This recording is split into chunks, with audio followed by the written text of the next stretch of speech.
Spider. Nice web, Mr. Crack Spider. C, the active ingredient in marijuana. Nice web, THC, Mr. Crack Spider. the active ingredient Nice in web, marijuana. Mr. Crack Spider. Nice spider's behavior was. The web structure was not affected, but the spider's behavior was. The spider's behavior was. The web structure was not affected. It built a hammock. The spider didn't build a web. It built a hammock. The spider didn't build a web. It built a hammock. The spider didn't build a web. It built a hammock. The spider can't go within 100 centimeters of the It built web. a hammock. The spider can't go within 100 centimeters of the It built a web. hammock. It built a hammock. Cane spider, the crack cocaine spider, the crack cocaine spider, the cane spider, the crack. It built a hammock. The spider can't go within 100 centimeters of the web. The spider built a web, found a mate, and raised over 100 We're young. live. But the mate got a restraining order, and now the spider can't go within 100 centimeters. Everybody's here. We're getting The everything spider built a web, tweeted Out out. found a mate, There, and there raised it is. Did you guys get the link in the Zoom chat? It built. the cat in its ass. Jen threw it up already. Up behind it, popped Did you the get the link in the Zoom chat? Jen. cane spider. You guys I, got it out, everybody? Twitter the Got the link. links out? Discord a link now. Okay, cool. Sucker. Waited. All right. Cat in its ass. Was exhausted and came up behind it. All right, we're live. What's up, everybody? How's everybody doing this evening? Honestly? Yeah, honestly. Or are we going to fake it for the show? We do not fake it. Can't fake it. You'll know when we're faking it. It's just fantastic, man. The world is fine. Isn't it? The world's so beautiful. Fucking Everything's just, awesome. it is amazing. It's a beautiful world out here. What you drinking there, pal? That looks delightful. Soleil. Soleil, is that some Soleil. wait, It's don't, like, I have no idea. Don't wait, hold on, let me guess. Is that like some non-alcoholic White Claw? No, is that like some generic dude. LaCroix? yeah, it's like generic. It's like Awesome. Safeway Select brand. Nice. All right, not the Kroger. So send me some cash, Safeway. You owe me. You do. You Safeway, make it happen. Hook us up. Circle K, make Onto it the happen. show. Is Circle K still a Oh yeah, dude, they're Yeah. everywhere here. yeah? It's like 7-Eleven. Circle Crack. It's never gonna die. So Truck we're stop restrooms. You got to have those gas stations along the way. That's know our it. journey. It is our journey. So we're back for episode 31. Like we said we'd be, we promised, and we're here. For once, living up to it. So continuation from Monday. This is gonna be a blast once again. And I can't call this part 2 either because we don't know how many parts this is actually going to end up being. So it's an ongoing discussion, indeed. It's an anatomy lesson, certainly. Many different parts. We'll talk about all the parts tonight. If you have children in the room, make sure they understand. There's going to be some sensitive topics discussed tonight. This is true. This is Right true. up We're using our sensitive voices. We are quiet in the ladies' restroom. They don't want us here, but we're listening anyway. That's not creepy at all. Right. Guys, we're gonna go down the synchromistic route. Going down the synchronistic holes. We're rating the feminine stalls for this one. We hit the masculine stalls the first one because We men need of- the intuition, the feminine intuition. There was a new moon last night. It's true. Our cycle, we're beginning it together. A new month We have together. Our cycles syncing. We're all gonna Yeah. have the same Females, cycle? females joining us. Let us know if y'all are syncing up if you've been hanging out with each other. I'm not even, Yeah. it's not even, it's crazy though, because Lindsay mentioned it, and I'm not going to digress too much, but that was crazy. And I totally, oh man. Well, when we sync up, we get our exclamation points instead of our periods. That's the way that it works. Do you love me? Question mark. Please! Exclamation point. I want to hold you in parentheses. Does anybody else remember that? I mean, come on. You guys remember that song? I have phobia, which is an extreme irrational fear of intimacy. So if you try to get close to me or try to shake my hand, I get a little bit icky. I don't like cooties, you know. Cooties. It's a serious condition, especially right now. People are, taking it really, really serious. So we don't want to get kicked off of YouTube for talking about, cooties and stuff. So, but that's cool. Whatever. Maybe another time. Cooties and beer bugs. There's a lot of phlegm and junk and gunk and Tecate. Like computer viruses and viruses of the mind. Yeah, malware. Malware of the mind. Well, when you go to a public restroom, if they allow it, like in an airport, they have those paper seat covers. You guys ever play with those? Those are fun.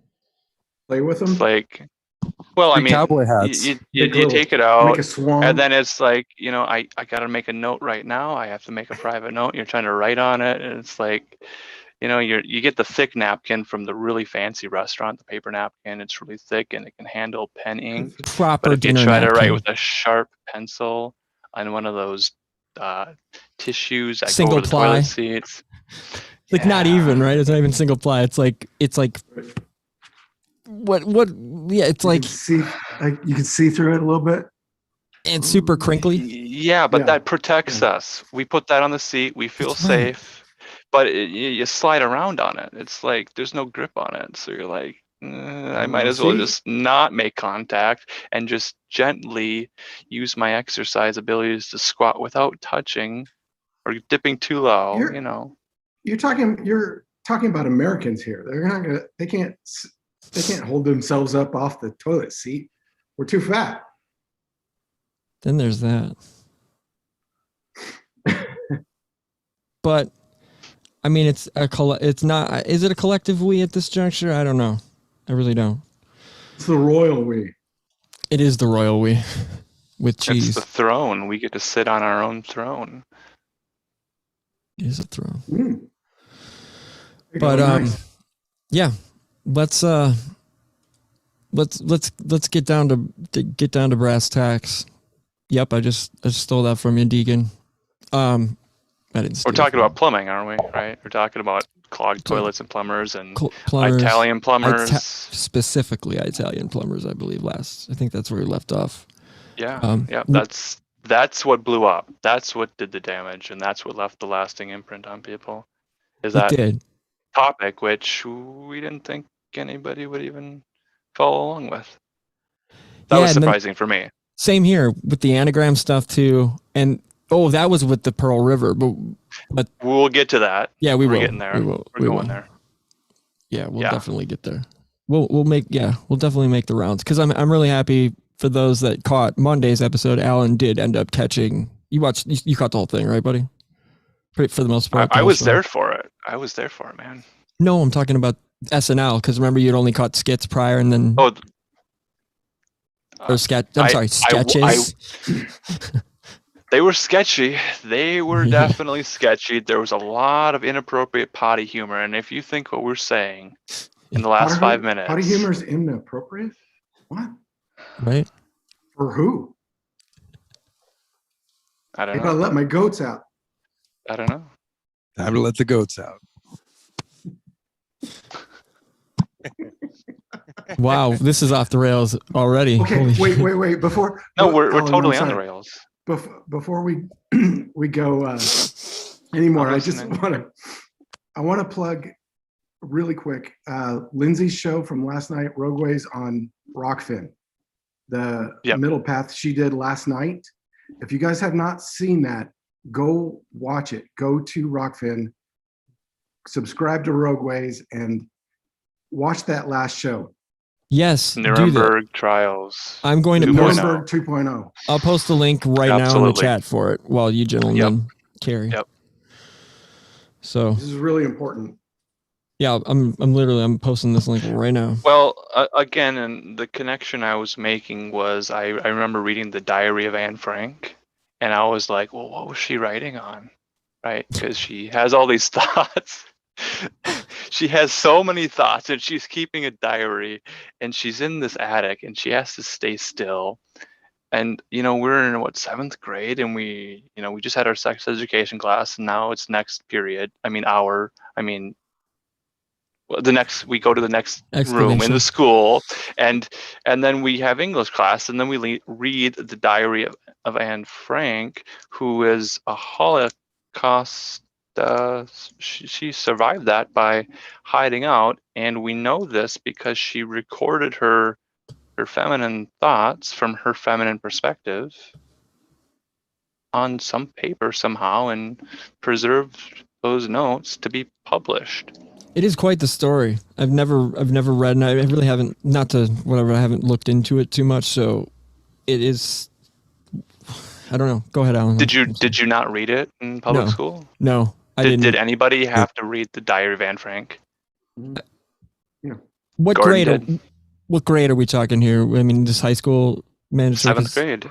7th? No. 7th grade. I heard some things that maybe it was written with a pen that wasn't even invented when she was alive. That could very well. I wouldn't surprise me one bit. I mean, who knows? We may have to hit Stephen I bring Sorensen it up up for this one. because we're back to Nuremberg trials. We're back to the Third Reich into the Fourth Reich, and what Lindsay was talking about with this Magneto thing, like magnets. You guys, did you hear that? This Magneto, like, who's the professor in the X-Men? Professor X. Xavier. Professor X, yeah. Professor X. Who's But the Magneto- Holocaust survivor? So one of those that's X-Men Magneto. is a Holocaust. Yeah, Magneto. Magneto, He Eric is Clincher, canon. In canon lore, he is a Holocaust survivor, just like Anne Hey, Frank. Here's another thing about Magneto also, is that I think it's I can't remember, it's the new X-Men. Magneto becomes this character called Zorn, where his head is the sun. And What? all the, do you remember all of the CERN connections with the Magnetos and trying to create the sun? No. His character Zorn does that in the new X-Men. Is there a Can't new remember what X-Men year that movie? came out. No. In the books, he becomes this guy who has this big metal skull helmet, but inside the skull is a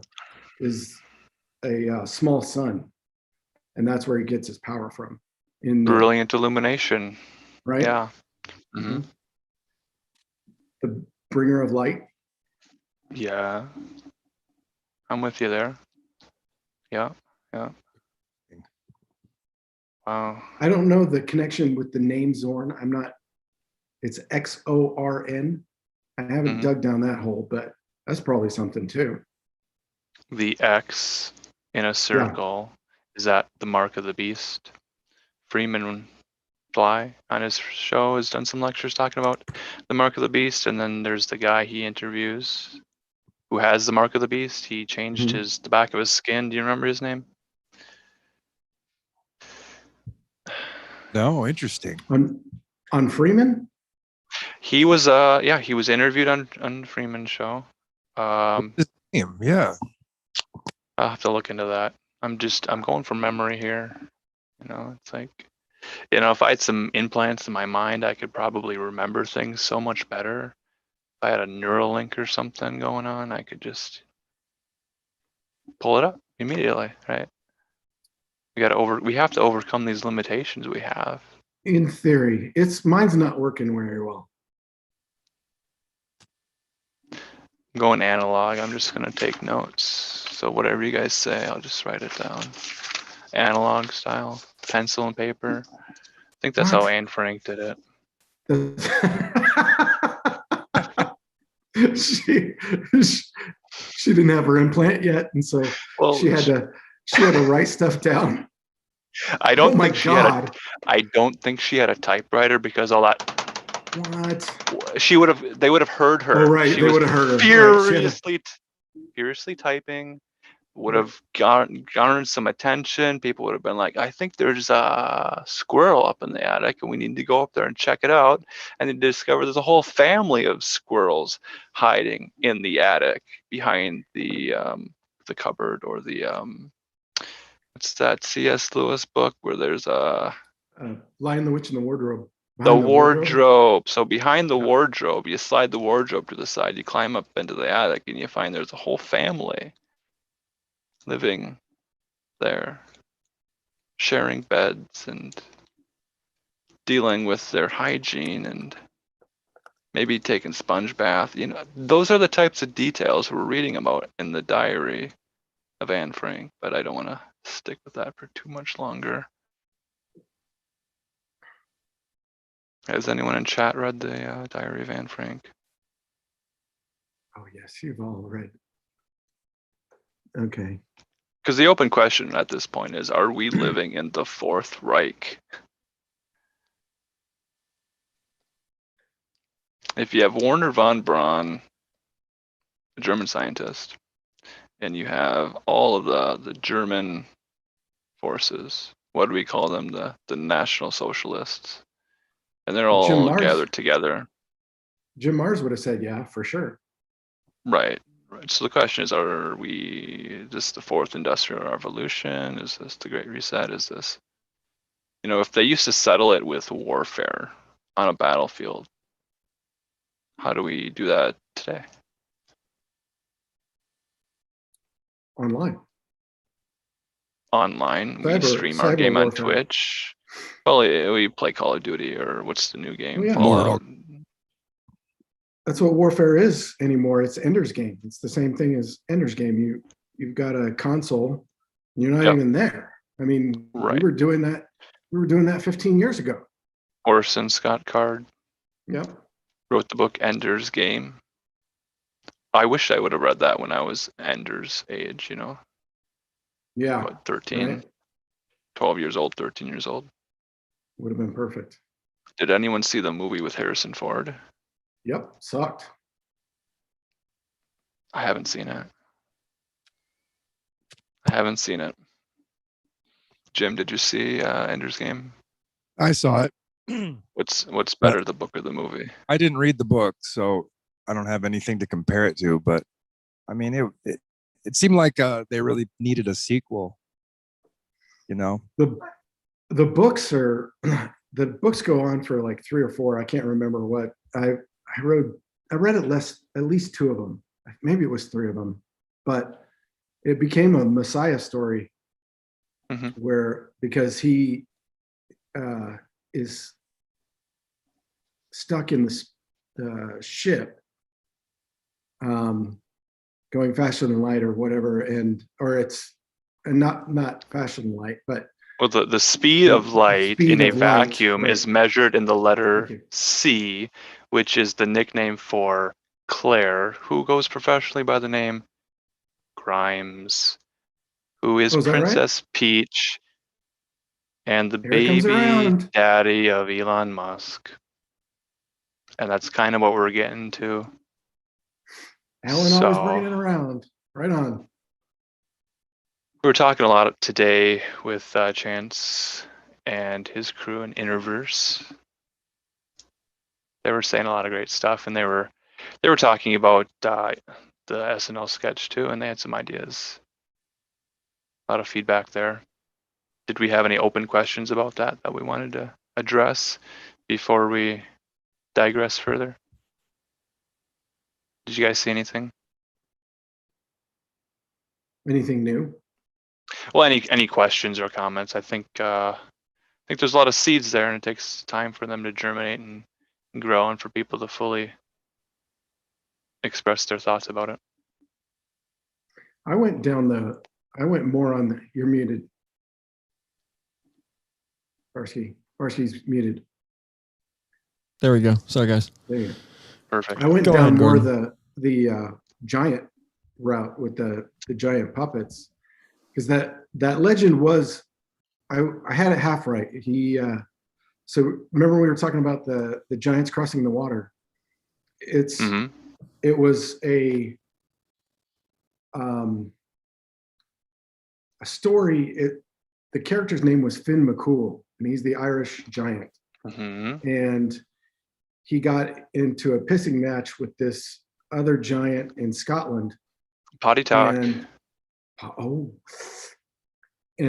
the Giants, the way the Giants Causeway, the legend says that they were having to get back and forth to each other, and so they were throwing stones to create the causeway, which is essentially just a bridge, right? Across the water. But it says they walked across the water. So it was kind of the same thing as that other story where you were talking about them walking across the river or whatever it was. Well, that's the question. So we have, again, the conclusion we reached in the last show was there's this marionette who's 2 to 3 times taller than humans, and they have these Lilliputians. These humans are manipulating the limbs of this puppet to make it walk. Are they going to make this thing walk on land for the entire trip, or is it just going to be like walking through town? I don't know what they're planning on doing with this. And hey, here's another thing, walking giants. One of my favorite comic book stories was, so I can't remember if it's Strange Tales or one of those weird early pulp sci-fi 60s comics that Jack Kirby did, was this storyline where the Easter Island giants, the Easter Island Moai, walked there. That's what the legend, the Maui legend says, that the giants walked there. Over a land bridge. Heads.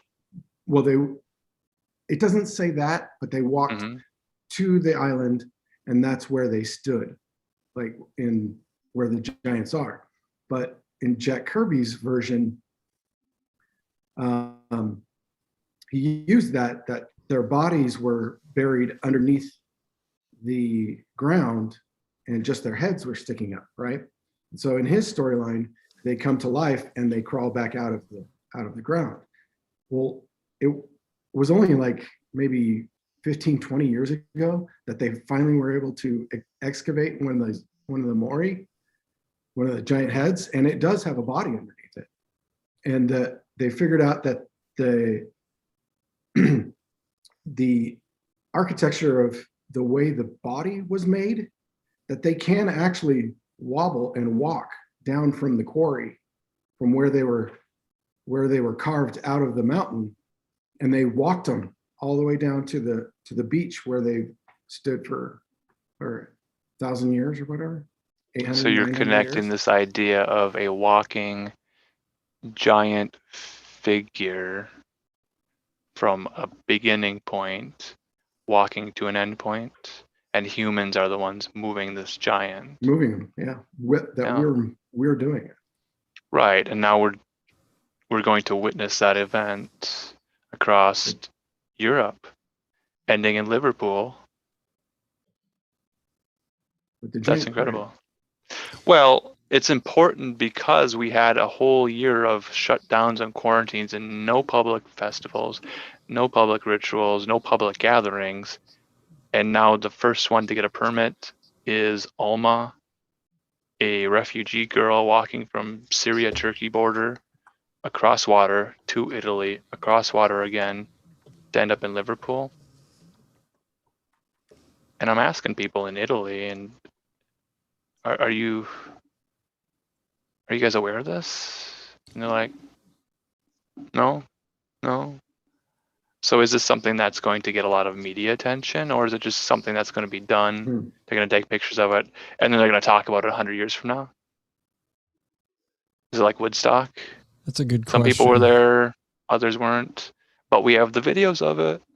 So it had to have happened when we say it happened, right, in the history books, and the way it happened specifically, with whatever narrative they choose to give it. If we write our notes on paper or papyrus, if we seal them in a jar and stick them in a cave, maybe we'll discover them. Some Nag Hammadi style. Right. That's what we need to do, guys. Dead Sea Scrolls. We need to start our own cult. Find some hidden texts and, Or write some hidden text. I mean. No, we found them. Oh, yeah, we found it. Shit. We found again the sacred. Botching it left and right over here. We need some Coptic hermetic jars, seal them. Exactly. Thank you. And then waterproof them, and then just bury them. Forget about them. And maybe some guys will dig them up and send them to a museum where they belong, in a museum. I'm thinking somewhere near you by where the Kensington ruins. So, that feels like a good. I feel like we're really just saying. Yeah, we are. It's fun though. Well, no, I'm glad you brought that up, because today I was thinking. Like, no. Sink. Here we go. Here it comes. This is the giant, right? So I'm in Minnesota, and in Alexandria, Minnesota, Paul Bunyan is a giant. Yes, he's in Brainerd. He's in Brainerd, Minnesota, right? We have the Great Lakes, we have Lake Superior, and then there's Mille Lacs Lake. So you go towards Mille Lacs Lake, and you have Paul Bunyan and the legend and the myth of Paul Bunyan. In Alexandria, Minnesota, which again, Minnesota, the land of 10,000 plus lakes, there's a lot of water. There's a lot of rivers, a lot of lakes, freshwater.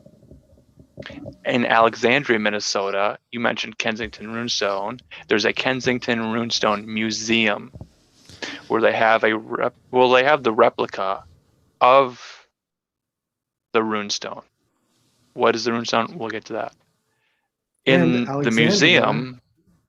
Yeah, exactly. Say it. Say Alexandria what we're thinking. Museum. Alexandria. Where the Colossus was? Library of Alexandria. Library. Burnt to shreds. Sure. The giant in the port of Alexandria. There's a giant. Colossus? A giant Viking statue in the middle of the street in Alexandria, right in front of the museum. So as a kid, I've got a bunch of pictures going there on summer trips, standing in front of a giant Viking statue. We have the Minnesota Vikings football team. Don't get me started on the horn. And what is his name? Hank. What's the? Sorry. Gonna get Hank on the horn. We're gonna take some calls tonight. We're gonna get Hank on the horn. Are you talking hanky panky calls? We're gonna have some obscene callers. Let's do it. Answer the phone, and I will give the number out, but only if we get enough requests that people actually want to call. Yeah. Please be a breather. Yeah, right. The Kensington Runestone story. I'm gonna get a little bit. Can I raise my voice a little bit? I know we're in the ladies' room tonight. Raise your voice, brother. It's like I'm gonna speak loud so the person in the next stall can hear me talking on my cell phone in the public restroom.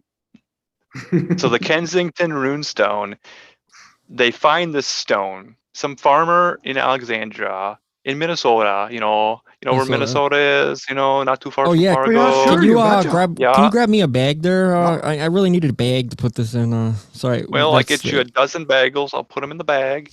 And you want some mayonnaise for your bagels? I need some bagels. Some butter on your bagels. All right, we'll stop. Sorry. Did you see the 30 pointer? But anyway. 30 pointer. That's the UP nonsense. Come on, I haven't had my little lunch yet. Come on. We'll stop. Kensington Runestone, this farmer, he's plowing his field. He strikes something hard. He digs it up and he finds this rock. And he looks at this rock. He dusts it off. He gets the soil off. Breaks the mud chunks off. He's like, "Oh no, there's some engraving here." And this was like, how many years ago? And this guy's like, "Well, how old is this thing?"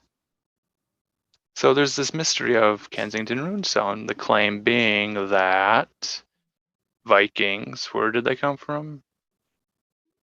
I don't know, how did they reach the middle of North America and leave a marker which might be a property marker?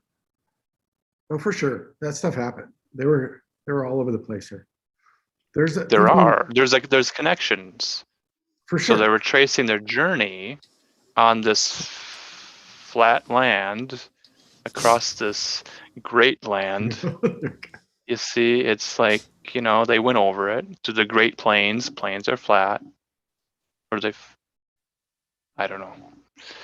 But the question is this a real, authentic artifact, or was it forged? And there's some umlaut or some little dots over a letter, and they're saying, well, no, that's new, that's old. And how could a farmer himself have the knowledge to chisel into stone? So there's still a disagreement Hook decks about too. this.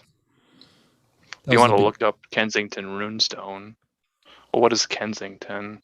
Is that a family name? I believe it is. I think there's a coat of it feels like a Templar coat of like Scottish Templar coat of arms type situation. I could be totally wrong, but it just feels right. So every few years, there's always a news story on local Minnesota stations, and they're like, "Oh, we have some new findings about the Kensington runestone." It's like, okay, well, what are the new findings? And they might say that they connected it to a similar runestone, and they're trying to trace a path to say, well, these Vikings hit the East Coast, I don't know, Newfoundland or Plymouth Rock or somewhere, and I think it's they Newfoundland arrived or Nova before Scotia Columbus. area. Yeah. Did they arrive before Columbus in 1492? For sure. And then they walked across from sea to shining sea. And you know what? They were real men. They didn't have other men as puppeteers walking them across this great land.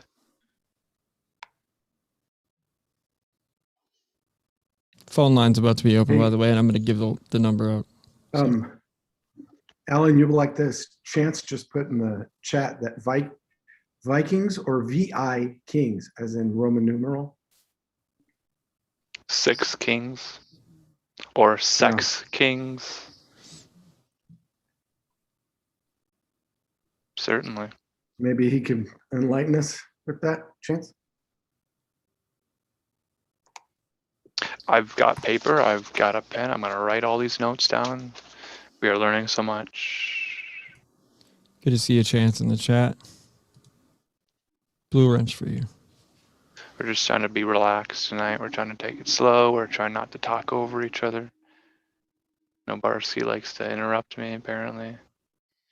What's the deal with that? Dirty. We're I'm not awful. polite.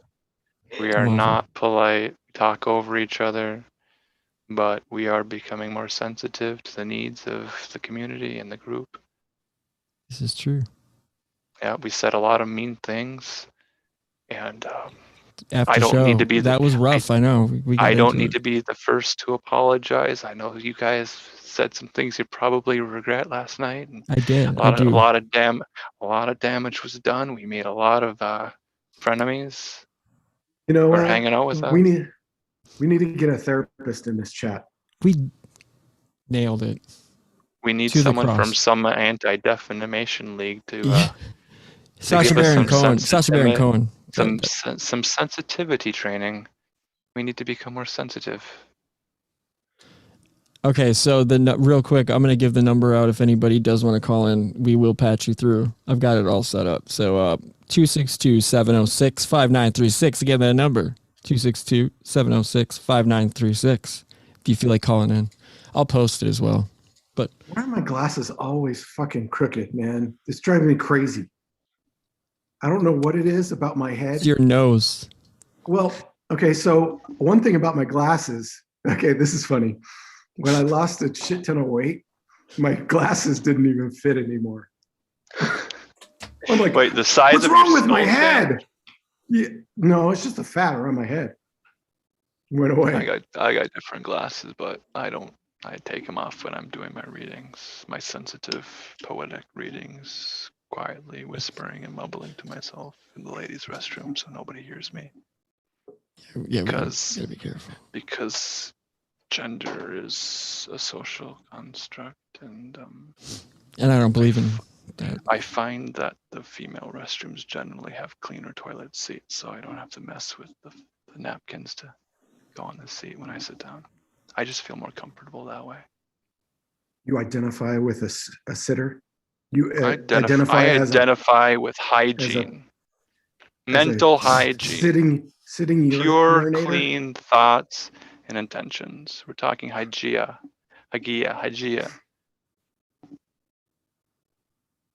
Clean thoughts, clean actions. There it is.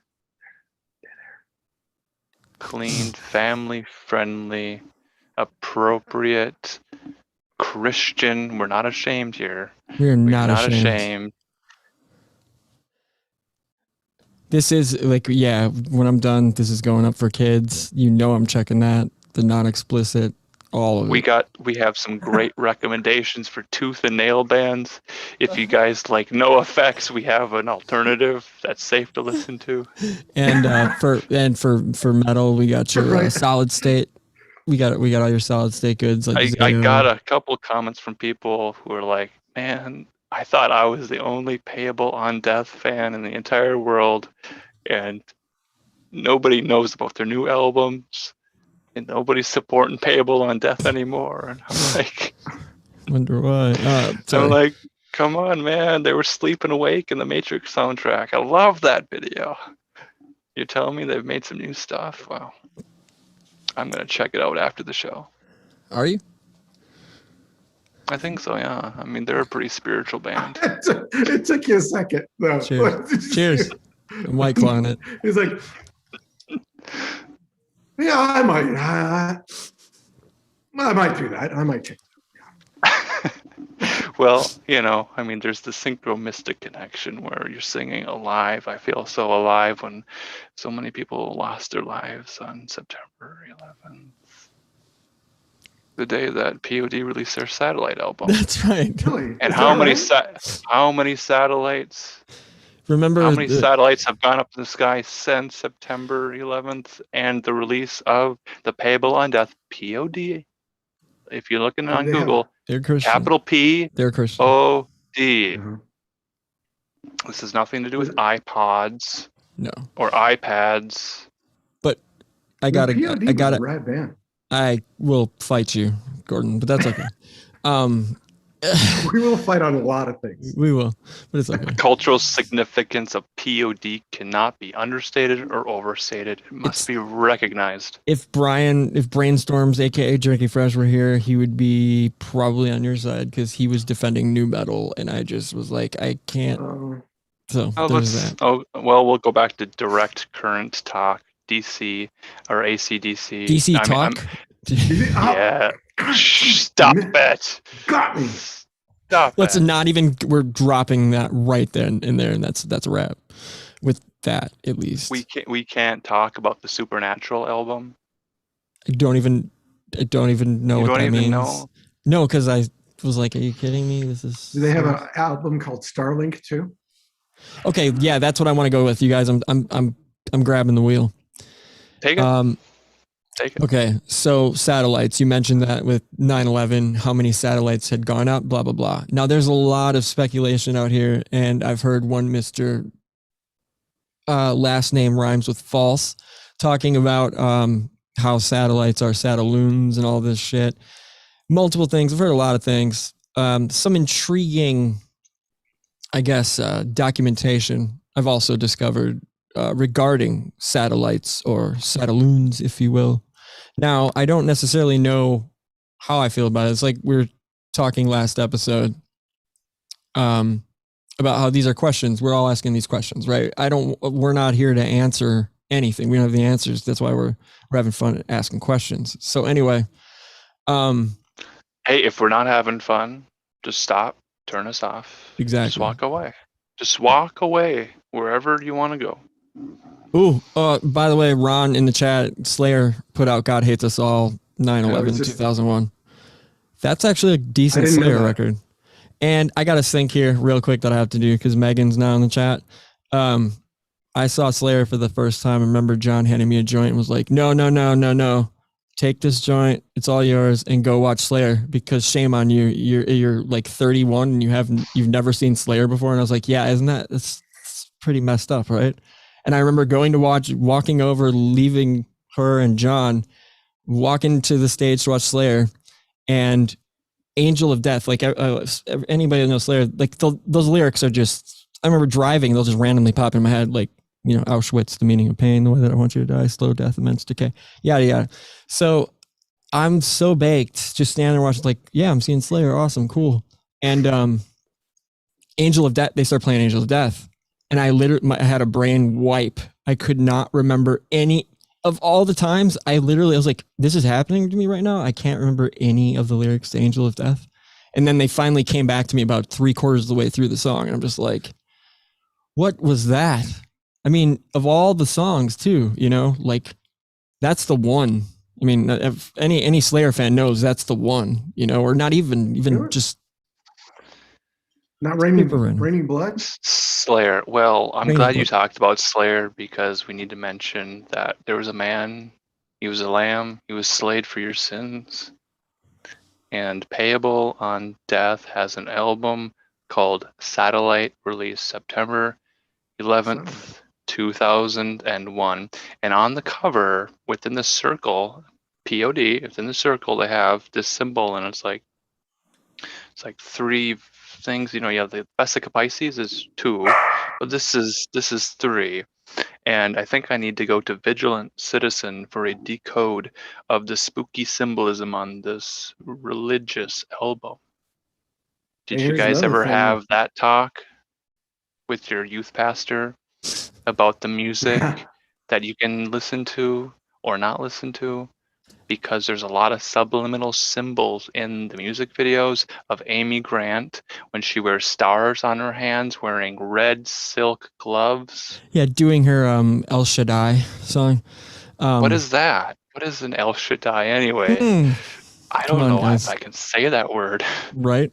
Well, Is it a hard D like El Shaddai?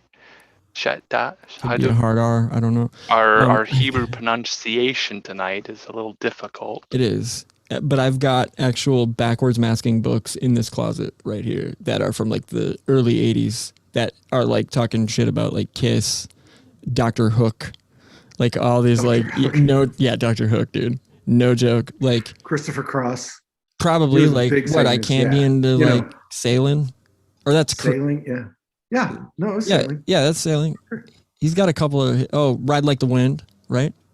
Run like the wind. That's a great song. Michael McDonald on some of those tracks too. I'm Oh, pretty yeah. sure. Yeah, Yeah, man. that's right. There's only one Michael. His name is Michael. His middle name is W, and you know his last Smith. name, John You gotta Smith. bring it always. We're constantly bringing it back to this. You know what? You know what? There's sacred and there's profane, and you are talking about profane music. I want to talk about spiritually Sacred. uplifting work You mean secular? by I'm sorry. by artists. Secular. Your music is Your music is succular. It is I listen to succulent, delicate, delicious jams No from my Innocent favorite Victim. bands. DC Talk. POD. DC. Or Jars of Clay. Jars of Clay. I'm sorry, guys. Let's be realistic here. Jars of Clay has Guys. a song about the flood.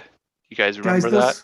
Those guys DC. have nothing on Petra. Come on. Dude, Petra. I remember Petra. Come on, right? Yeah. But And Striper. I had a Striper poster forever. Like I think I left it in Austin when I left there. Like left a lot of great posters. But By yeah, these 777.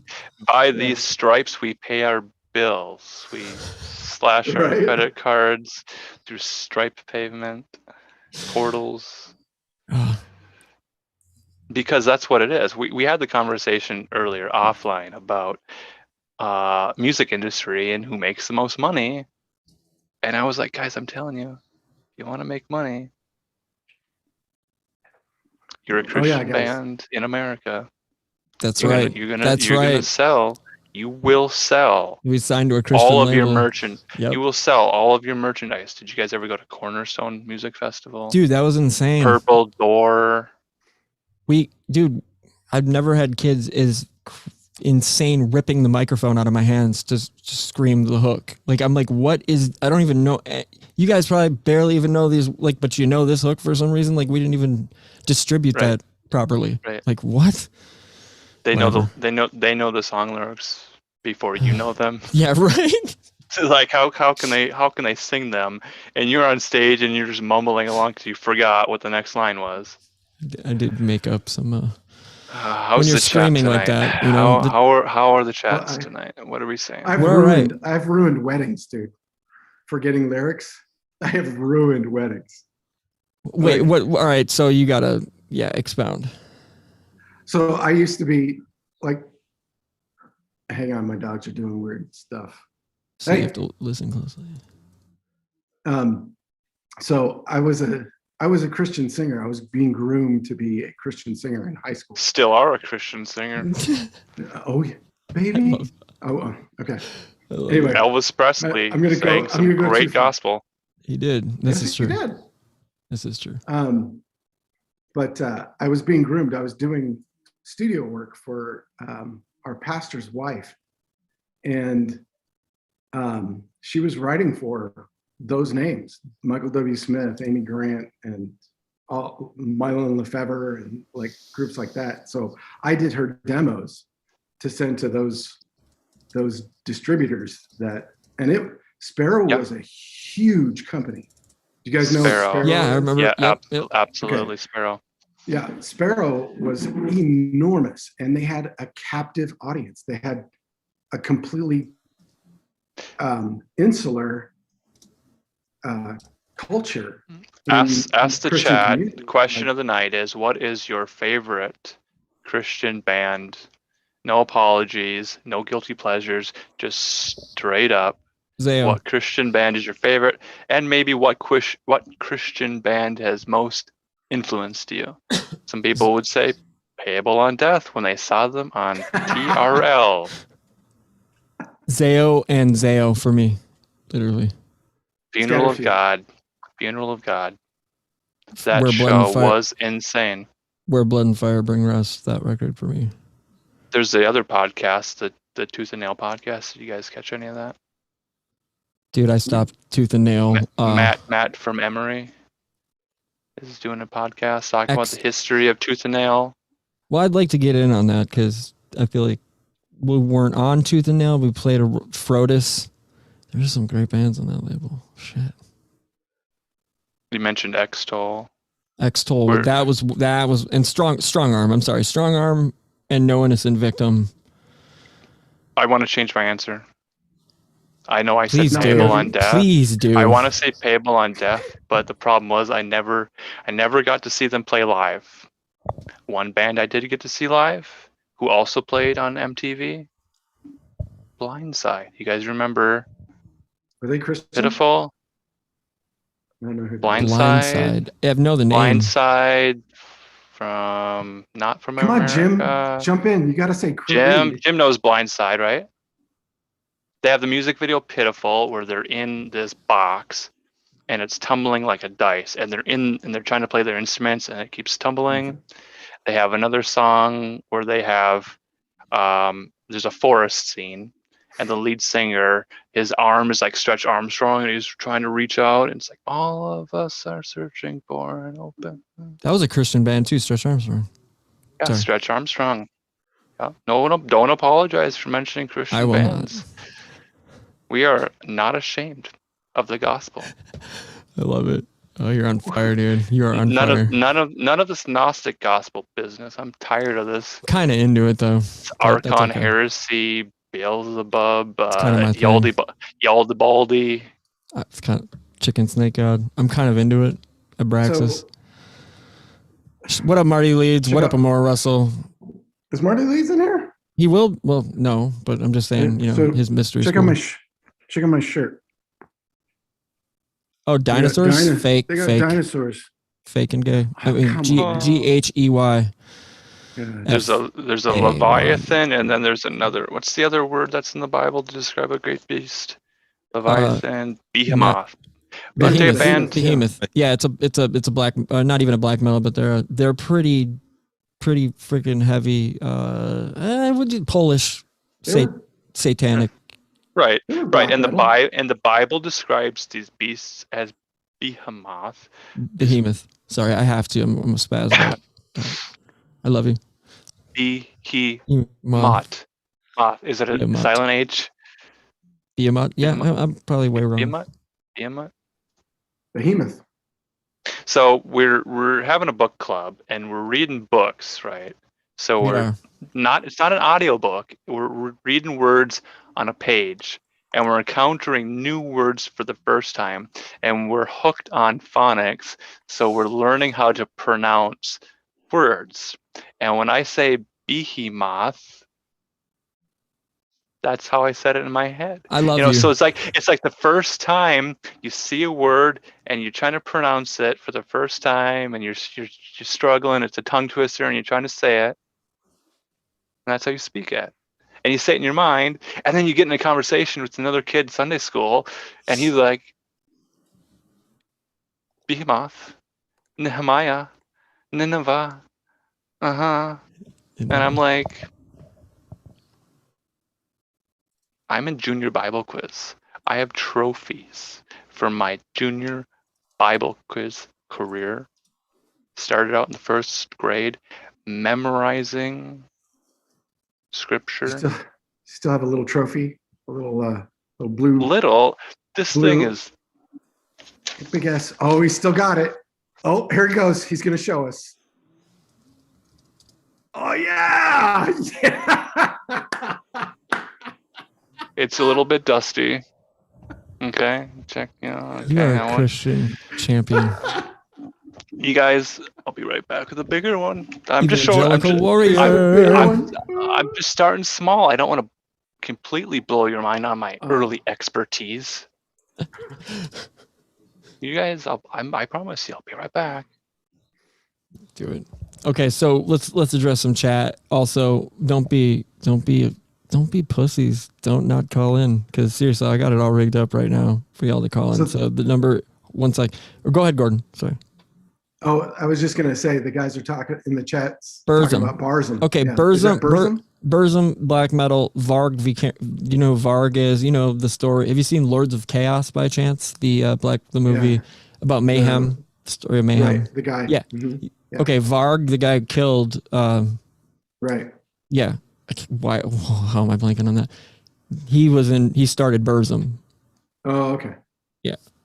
Right, or am I wrong? I mean, am I just stupid? I mean, is my brain just melting? But I'm pretty. Was it Oswald that mentioned it, or was it Ben? And he actually burned churches, right? Yeah, absolutely. Like he absolutely burned those churches. Yeah. These holy wars. Thank you, Veronica. Holy wars. Satan Israel. That's a good record too, by the Lovin Brothers. Are you guys ready to see what I got to show you? I didn't know this would be show and tell tonight. Wait. Again, 262-706-5936, dude. Who's got balls? I don't know. So I don't know. I mean, I'm a pretty humble guy, but I did win some awards for my junior Bible quiz. I don't know. Can you see that? Look at you, Mr. Fancy Pants. You see? Can you read it? Saying I can see. Yeah. Bible. Yeah, dude. Yeah, junior Bible. Wow. So here's the thing. Like. Wow. Damn. I mean, dang. Well, I was the team captain. There was 3 other people with me, but I was the highest scorer. I mean, they could hit the buzzer. They each had their own individual buzzers. It's like a game show, like a quiz show. There's 4 people on each team. Too? Well, no, I mean this is the humble reward ceremony, and we knew each other because they're all our friends from the next church over. Holy crap! So here's the green one, and I have to apologize. This was not the original topper. Cover your eye, cover her up. Oh, right. You see, she's got a torch, but this was not the original topper. I think the original topper broke, and then they replaced it with some. So she's not Columbia. She's She's not Isis. It's not the Diana. original thing because we had the Junior Bible Quiz logo, so I'll just leave them there for now. But Just a that's heads up, Winged guys. Victory. Sorry, go ahead, Gordon. I was just going to say that's Winged Victory, It is not Winged Victory. Columbia. it is. Oh yeah, Yeah. there you go. But by the way, Varg was banned from YouTube like a year or two ago, which is surprised. The last time I checked, he did have a YouTube page that was up and run. He was like talking about his life in France, like South France, I think he was living, with his wife. Reformed Nazi, gotta love it, right?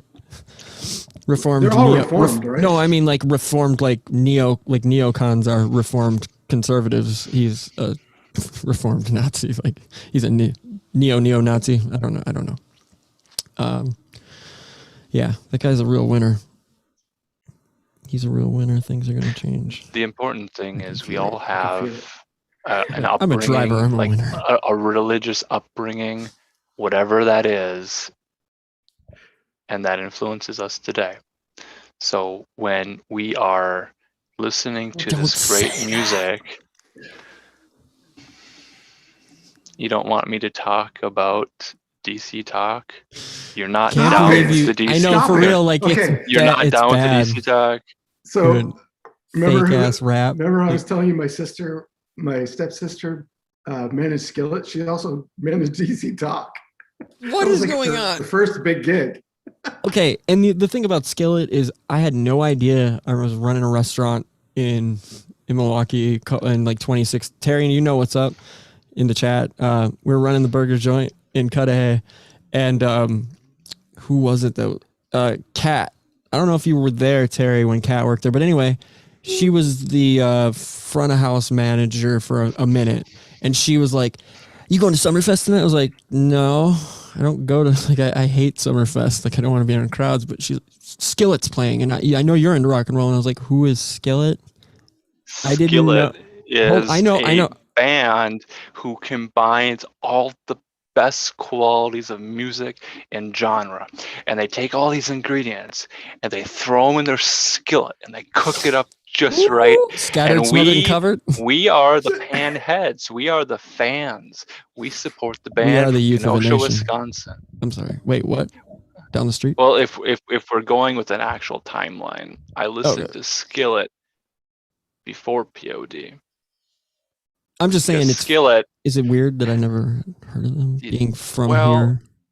it's weird now when think people you missed out, listen to dude. Skillet and they hear I know, I Skillet in like wrestling matches because they're the Brock anthem for certain wrestlers now. Like the Ultimate Warrior, as long as it's not for the Butcher, and the Blade, because I know the Butcher. That's Andy Williams from Every Time I Die, the guitarist. What up, Andy? Oh, that's right. It is. It's been a long time. Yeah, that's my boy. I haven't seen him in a minute. But Who's funny. their favorite band in the chat? Have we got some Christian bands, some yeah, favorites? Some in comments? the chat, what's up? We got any random, like, because clearly, young Alan and myself and Gordon, we've all been exposed at least to the. It's Alan Marcus. It's like one name. It's like you know. Two There's first a name name Anne have an ass. Marie. Two first name have an ass, motherfucker. Yeah. And it's Can't be Marcus trusted. 86. Can't be Marcus trusted. 86 on Twitter. And the reason it's called, you know what the number 86 means? Yeah, 86. we're out. You're out. Right. Yeah. Okay. Oh, That's one of the reasons. I mean, there's a few different reasons why I service chose that industry. I username. mean, service industry lifer. So Do you know a band that has the number 86 in their name? hold on. Think I know. about it. We'll come back to it. I Does do. anybody I know I do. a band with a number 86 in their title? I know the band 77s. 77. Blank 77. Who? Okay, so I have a connection to that band. Do you know the 77s? Are you talking about Blank 77, the punk rock band? No. No, I don't. Just 77s. They were actually old 97s, but decent rock. Of the Okay, Christian bands of the 80s, 77s. I'm with you here. they were the good ones. So Mark Tootle, the bass player for the 77s, produced an album that I did in the 80s with my girlfriend, and they ruined this thing. absolutely It wasn't already ruined took with a shit on it by adding a soft jazz sax solo. I Ugh. was fucking furious, dude. Like I was it's furious. St. Elmo's Fire Furious. soundtrack or something. Oh my god, it was. I mean, it was already Had to. bad, but then they added that, and it was. Oh, I can't listen. Do you remember the Never Columbia? again. Yeah, of course. Columbia House. We've talked about this on the show Columbia multiple times. House. Yeah, how it Oh, did you ruined get our it? credit. There was you get something in the mail, and it'd be like all these little like stamps, and you tear them off and you lick them and you put them on a sheet. Yeah, You yeah. send it in and say, I want these CDs for 1 penny. A penny, you get like 7 CDs for a penny or something. 12. It was 12. It depends on the offer. There's a few different offers, Well, and there was another club. BMG and Columbia House. Yeah. There was a Christian music version of this. Oh, gross. Glad I was Okay. paying attention. Oh, that's I'm right. there's a Christian music version of this distribution model, and somehow I get signed up on a list or something, and I had just gotten a CD player. I'd asked for one, and I just gotten a CD player. I did not have any CDs. I had a cassette tape that I got from a Newsboys concert when they played Step Up to the I remember Microphone. Newsboys. Oh my god. But Matt When Vrabel, Newsboys played Ugh. Step Up to the Microphone at the Target Center, I bought their cassette tape for Step Up to the Microphone. I didn't have any CDs yet. I joined the club, and I think I won't even, I still have those CDs. I won't say what I got. But one of the selections was a 77 CD. I think I sent it back. I didn't listen to it. and then the Those next guys are month, really cool, actually. and then the next really month, I get a Project 86 CD. Oh, okay. really? Project it. All right. So wait, Matt Vrabel is killing it, and he just texted me, and he's on the road. He'll be. What's he got? Okay. He goes 86 pence, none the richer. Open for Letters to Cleo. So there you go. Hit that up. Like Miss Cleo, she's a psychic from Florida. Man, Letters to Cleo. Letters to Cleo was don't do like a that. random alternative like band in the Parks and Recreation, which I think is a fantastic show. Well, extremely well written. But Varsky, do you want your children writing letters to Miss Cleo in Florida asking for I actually fortune, do. Yep. for divination, for tarot card readings? What's the song? I can't. The hook to the song is so memorable because it's like like that's the hook to the song almost. And if you heard it, you'd know it. It's a girl singer. It's actually super catchy. Yeah, you'd recognize it. Everybody would recognize it. And it's like a running inside joke on all through Parks and Recreation, and then in the last episode when Are Jeff they Tweedy like, and Wilco. They're like Point of Grace? Are they like They're not a Christian band, but they're not like Rebecca St. James? What is? I don't. You see, you've got. Okay, so I got out of Christian everything when I was like 4. Dude, when I was like 12, I was totally probably before that. So let me finish the story about the Columbia House Go for records. it, sorry. I get the Project 86 CD. The album is Drawing Black Lines. They're from Southern California. They had done their self-titled album, and there was a song that collaborated with POD. It was like Six Sirens. So you have Sonny Sandoval from POD singing with the lead singer, Andrew Schwab. He calls himself Schwab Macabre. Spooky Andrew. In Project 86, they have this giant dragon logo, and they have this album called Drawing Black Lines. I'm like, there's a dragon on the cover. I don't know, because I'm listening to music like the Newsboys, You're brainwashed. DC Talk. I love you, but My brain was clean. It was hygienic. That's what I renewed mean. my mind every morning. Perfectly fine. it's okay. So this is like 1998, 99. This is how I got into the spooky hardcore music. Because a Christian music club, I said, I like rock music. Okay, I like rock music like the Newsboys, Step Up to the Microphone. I like rock music. Well, DC Talk sometimes rocks too. They get a little aggressive. They get a little uppity and they sing kind of loud. Dude, and they tried to rap like No, they don't. Yeah. No, they don't. They're white bread. Yes. Even though they had a black guy. They're from Liberty. They Tokens, met like at a- Liberty University. They formed in college and became a very successful band. I almost said bland. DC Talk is so far from bland. proper Freudian That's the slip there. That's a best- great that's the- fr- best. That's the yeah. truest thing you've That's said the- so yeah. far. I love it. It was bland. We love you, Alan. We do love you. Trust me. I'm just sharing my soul and my testimony I know. tonight. I Yo, hope that someone we in the need John chat We got to get Brisson in here. John Brisson Someone- needs to join. someone in the chat room is going to hear my story, and you know what? I had a similar story, Ooh, similar place, and I can relate. I'm calling Brisson. But go ahead. Keep going. I'm texting him. Where was I? What was I saying? I was Bland. DC Talk. Bland. So- all we heard was bland, and we were like, yeah. Yep. You guys hear what you want to hear. Are you really Oatmeal. hearing the words that coming out of my mouth? Right? We're listening. We're not. I You're don't know if talking, we're you're hearing it, talking but we're breakfast. listening. There's a song called Breakfast by the band The Newsboys, and they incorporate every cereal toast. in this song. Yes. White toast and Cheerios, right?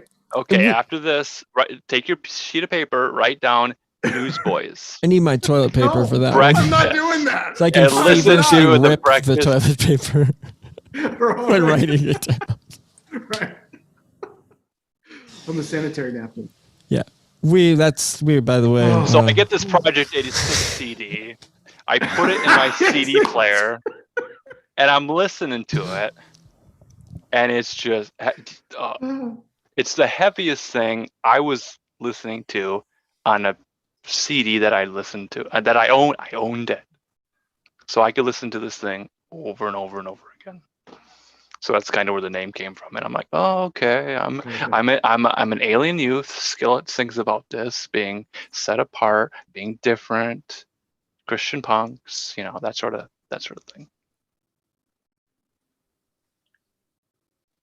Scattered Few had a bunch of space stuff. Their second album was called Grandmother's Spaceship. I have to go back to that because I haven't even thought about those guys since until our last show when we were talking about HR. But their second album was talking about space junk, Heavy Metal HR. Magazine, satellites, HR from Bad Brains. HR from Bad Brains. Only Human the front man. Relations. What is HR? So The front man of Bad Brains. That's his name. I think Go it was human rights, right? Human rights. that Yeah, I right? mean, Yeah. yeah. So, but Scattered Few, the Christian band who backed up HR, their second album was called Grandmother's Satellite or Grandmother's Spaceship, I think, but it had a song about space junk. But they had that whole satellite thing going too. But I mean, satellite is also a name for disciple. If All right, you let's look go. up the roots, Let's go. if Yeah, you let's look up go. The roots, The satellite etymology. and Okay, and- let's Or dig not the deeper. etymology Because necessarily, but the moon is the natural satellite, right? right. Whereas Yeah. Or an the unnatural. moon, well, it's a We don't know. satellite, It's a satellite. Yeah. And- Sorry. but Mhm. it's also the disciple of the earth. It's also been called. And the disciples of Christ were the satellites of Christ. I like that. I like that Mhm. a lot. Boom! Yeah, right. Where the This is where I mind dropped- explosion emojis Yeah. right now? Come on, guys, get it together. This is just. 'Cause I'm ready. This is just I'm ready. free thought bullshit that we're. Yeah, but just- the disciple as a transitive verb is to convert a person into a disciple. Sounds kind of culty if you ask me. So but I to don't know. disciple somebody, you have like the Discipline. Jesus people, the Jesus freaks. DC Talks sings about the Jesus people who gathered together to play their music, and they sing a song. I wish we'd all been ready. Anybody? Crickets? Chirp. Wait, I'm sorry. What? Wish Repeat you'd all that. been ready. Is that a Left DC Behind Talks reference? sings a song. Ready for the called rapture? I wish we'd all been ready. DC Which is a Talk songs. cover. Yeah. Again. Which Oh, is a again, cover. my favorite because they're so passionate. So full of. they're so It's a, serious. it's a Sincere, Larry so sincere Norman. and- It's a Larry Norman song. And you know how I know Larry? because there's a thing called Veggie Tales, and there's a Yeah, I cucumber was gonna named say- Larry. Well, Larry Norman was a huge writer, though. He wrote for Absolutely. everybody. Absolutely. He's got long hair, beard, total hippie. Yeah, Total hippie. Larry Norman wrote everything. Let me Total see. hippie. Is So then is there's- Nickelback Christian? And I'm asking for Megan in the chat. I don't. Are they? Where they should? They're shitty enough to be. And I'm not saying Christians are shitty musicians. I'm saying that like most promoted Christian, like you know what I'm saying. Yeah, I'm saying Creed is. Oh, Creed. It's Creed. If that's an easy. It's like Creed 3 Doors Down. Yeah, right. Scott Stapp, that fat face piece of. Well, the common denominator here is all of these bands who started playing music in churches. These teenagers learned to play music so they could play in the church. They Yeah, I was maybe in sing youth group. church I choir. remember. Yeah. And then they have worship bands in a Yeah. youth group. Maybe they meet on a Wednesday night Our or whatever. original And the drummer- the teenagers join together, Yeah. gathering. They have their own service, and they put on their Yeah. own service. They play Yeah. their own music. They perform the worship songs. They play in the bands. They need to be playing Church of the Cosmic Skull songs because those are actual proper Actual good songs, like that are in the vein of like of the like worship, like evangelical worship songs. If people that don't know about Church of the Cosmic Skull, go now, Google them, listen to them. They're amazing because they're on the level, on the mystical, like the mystical level, all of it, and it's like a running joke on the level. Hey, and they what's a- and they tuned to 432A. Like they insist on tuning, and the music sounds Yeah. happier tell. and it sounds right. It sounds different. Yeah. Yeah. Church of the Okay, Cosmic okay, Skull our- does sound different. Now, you're going down that kind of Where are we going? doom rock mystic thing. Okay. What are your thoughts on Mastodon's stuff? Because they've got a lot of that Viking giant shit. Oh well, I go way Mastodons back. aren't real, but No, the behemoths band. are. No, the band. band. Mastodons, they're Mastodon. not real, but behemoths are because behemoths are in the Bible. So if you go to the Creation Science It's a different Museum, name. you're not gonna find a mastodon. No, but no, you'll we're find talking a about the behemoth. band. We're The talking about band the band. Mastodon. The music. The music of I'm the band. talking about the Bible, I know. the source of all inspiration for No, I every know. band ever. Yeah, right. But I'm saying he just is curious about Mastodon. Like, what was it again? What was the question about Mastodon, they've- Gordon? Mastodon has tons of Viking, Yeah, What is a Nordic- mastodon? Nordic. What is a mastodon? a master. I mean, is this a It's a joke? band in this. It's a band, in and this it's But as an also an- technically as it's an like a animal. mammoth, a giant As an- mammoth Yeah. type So you're saying it's like a big hairy elephant?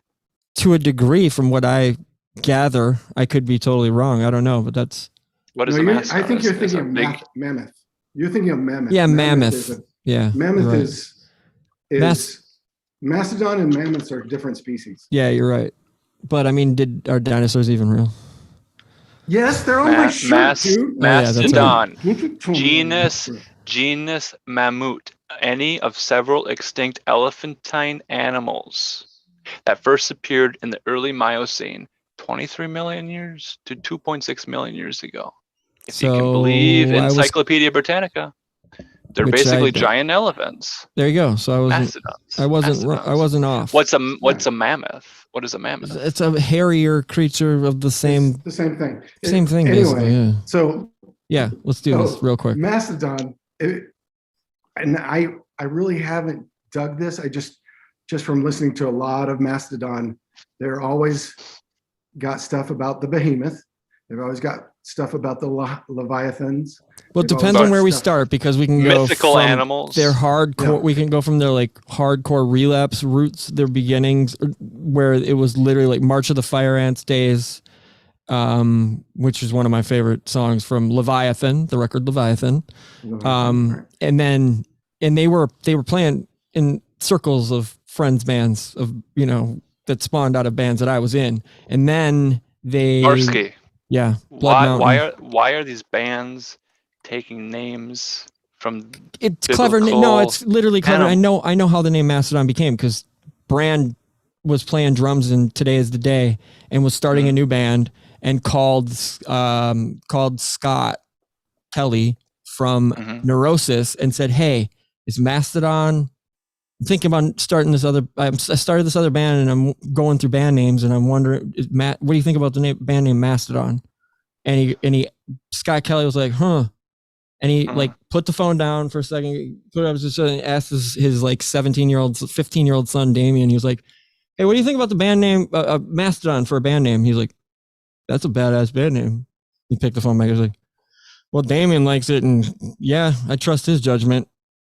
And then that was a wrap. That's it. That's how they got the band name. They took the band name.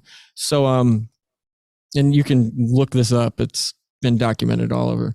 But anyway, it's Mastodon. I have a bunch of crazy things that I'm not even going to go into because they just involve. Did anybody think that DC Talk was a political band based out of Washington, DC? No. Oh, because we listened to good music. We didn't listen to DC Talk. I stopped. I remember having a cassette. DC Talk, I had cassette tapes of. God's sake. Yeah, we got to stop. DC. No. I can't believe it's even been brought back into my. Yeah. Once I get on the DC Talk thought train, there's no stopping. Oh yeah, there is. I'm pulling the emergency brake and disconnecting you from. You're gonna make me go let the goats out, man. Toby Mac told us all how many years ago that we were living in extreme days. We're living. And he wasn't wrong.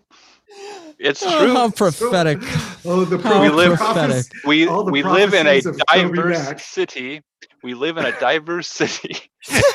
And we're living in extreme days. Blood Mountain, yes. Thank you, Megan. I'm going to read to you lyrics if you don't mind. Oh no, please. Okay, if I get to read Mastodon, wait. If I get to read Descendants lyrics. Because there's a movie. There was a Christian movie called Extreme Days. Coming at you like a whirlwind, 100 miles an hour, where we'll begin. I spy the eye of apprehension. Show me risk and you'll get my attention. Come on, can you take it? Bang to the bip, I make you wanna flip. Take my trip and you can bust your lip. I never fear because I live fearless. Don't even think for a second you can get with this. Come on, I never fake it. Come on, these are extreme days. No, bang to the bit. I make you wanna flip. That's some white bread shit, man.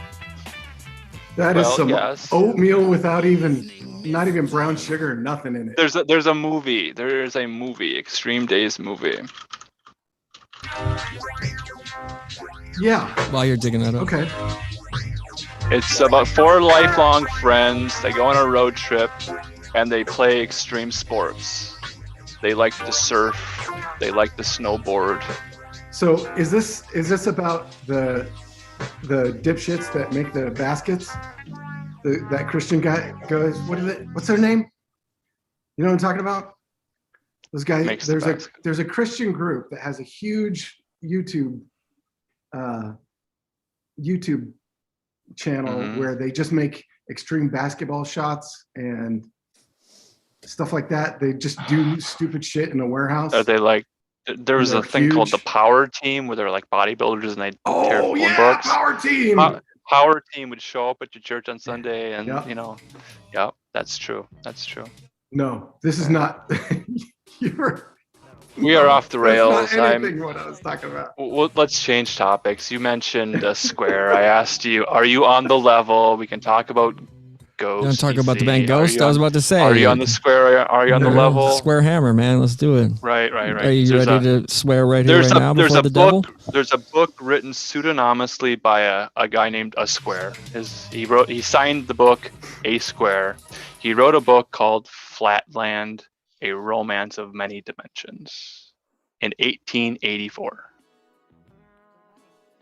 Have you read this book called Flatland? I haven't. It's on my Twitter feed. Oh, okay. Do we want to share the screen for this? Do you want to go there? You can just show the cover of the book. I mean, it's just kind of where we wanted to go here because Okay. this is our Let's do this it. is our Yeah. All right, we're this we're is our back reading on room. track. This is our book club. We're back on track, See, gentlemen. the Female. problem was we listened to too much music. We didn't read enough literature. You mean you listen to too much? They who shall not be named ever again. I've got to give you grief, and it stops now. The grief ends here. All right, so this is what we're talking. Flatland. Has anybody read Flatland? It's a good. Nope. Not me. There's This there's a pentagon Gone? shape on the Yep. cover. Pentagon. Written get by a a little, square. Was this square author on the level? I don't know. So he's a nerd. Yeah, he had to be because he's talking about geometry. Definitely a nerd. Who else is going to write a story about geometry with two-dimensional characters?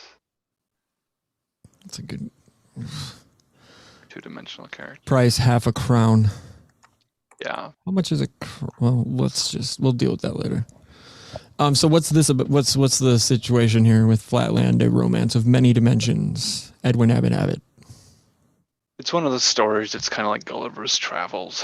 Okay, so we talked about Lilliputians. It's the of the Lilliput's. yeah. It's a lesser known work, but I think people should be aware of it. Okay, so we'll definitely This is our reading club, and For sure. we're gonna read this book. Also, Mount Analog. Mount Analog. Let's scroll up. Let's jump to Flat Stanley. Let's talk Okay. about Flat Stanley. Did you guys ever read the book Flat Stanley? Scroll all the way up to the top. Here Read we to go. my Stanley, daughter. there it is. You read Flat Stanley, Mhm. Gordon. You read it Mhm. to your daughter. Did your daughter participate in Flat Stanley Yep. We sent activities? him to Montana. We sent Okay. Flat Stanley to Montana and Colorado, I think, and wherever family was. You can click the link flatstanleyproject.com. All right. So this kind of connects back to what we were talking about yesterday. So many generations at this point now, because it goes back to I think the 70s. When did they? 65. Well, So it's- when they first, okay, you see President here holding a Flat Stanley. This is like a paper doll. So you have a paper doll, a two-dimensional representation of an idea of a two-dimensional person who travels around the world.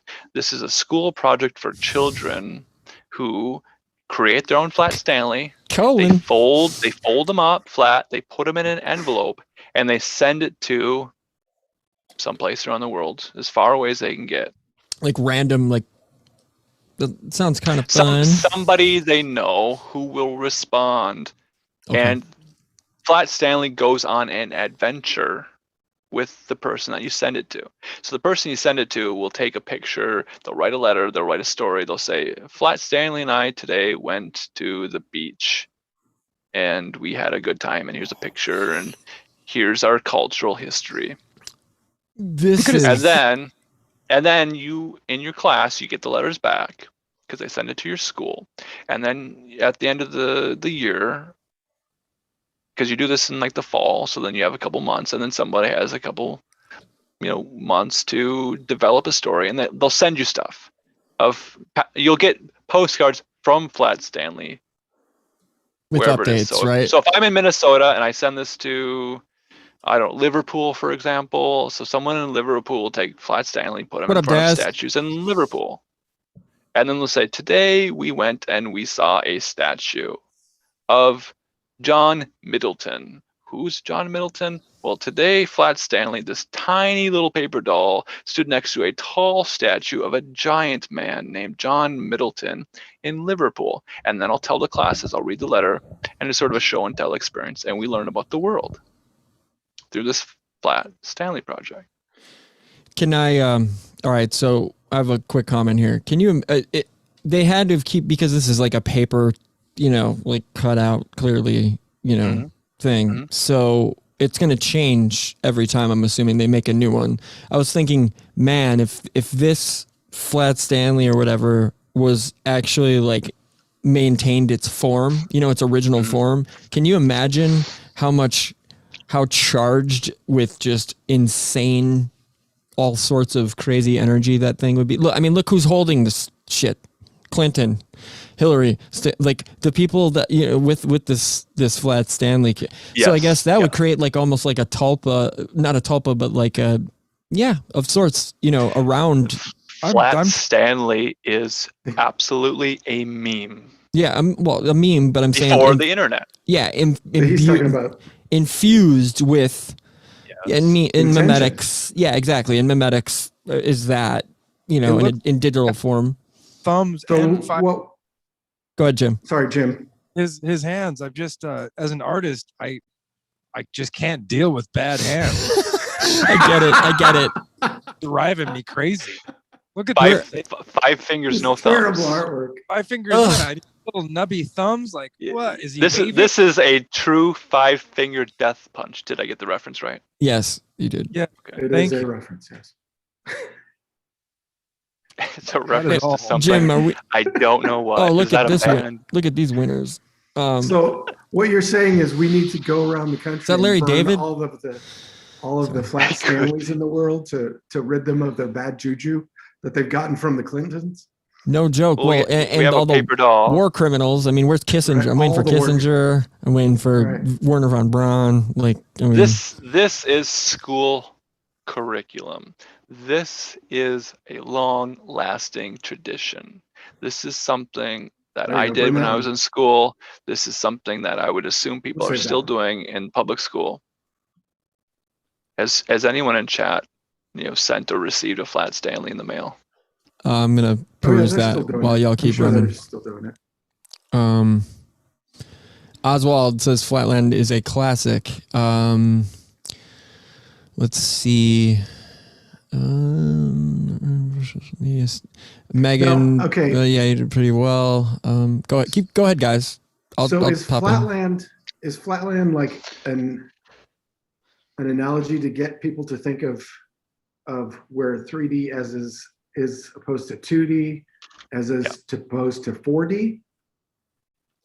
Mm-hmm. To get people thinking about not what's further down, but what's further up. Is that the point? Okay. Yep. It's Romance of Many Dimensions, a satirical novel by a schoolmaster. Okay, so this is a teaching tool. Flat Stanley is a teaching tool. Flatland, before that, in 1884, was used as a teaching tool. So, all the flat Earth thing. So maybe the flat Earth idea, because I don't buy flat Earth. For the record, all of us, I don't want to speak for everybody, but I don't. Gordon does not. I don't know, but I'm not going to be like. It seems like a psyop but that's neither here nor there. But go ahead. Let's make the connections. I'm sorry. We're reading the literature. Yeah, we are reading the literature of the time. And in 1884, you get a book called Flatland: A Romance of Many Dimensions, and of course, it's published in London. And it talks about this hierarchy. Okay, it talks about the hierarchy of Victorian culture. So there's a critique of culture and hierarchy. Know your place. Yeah, exactly. Know your caste systems. There you go. Right.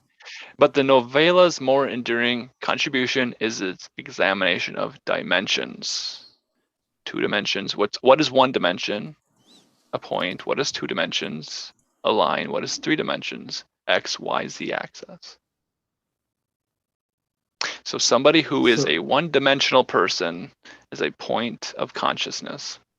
When a person with one-dimensional consciousness meets someone who's in 2-dimensional consciousness, they can only see it from one side. The person who's looking at a person with one-dimensional consciousness only sees the dot, and it can only be a dot. It can only be a point. So then a person with 3-dimensional consciousness, a fat blob, a man of renown, a greedy Wario rolls by. I loved it. A man of renown. A round man of renown. Yep. The sound of the renowned man and his decree to say, I am 3-dimensional and he's round, and you can see him from 3 dimensions because he's a sphere. Do we live on a sphere? I love we it. live on a oblong, spheroid, pear shape? Exactly. I don't know. CM 5891. No way the Earth is a globe. Not saying it's flat, but the NASA thing is also very much a psyop, and I tend to agree with that wholeheartedly. And I think it's like another tell when you hear, like Jim, like the late night talk show hosts, when they have, the mouthpieces jerk offs like Neil deGrasse Tyson and Bill Nye on that. They're like, so flat Earth, da da da da, and yeah, they'll be. So what do you think about that? Well, so is it flat or is it round? What is it? And like both, and that seems to resonate with me. You know what I mean? Like nobody's really wrong here in this argument. I mean, I don't know. That just resonates with me.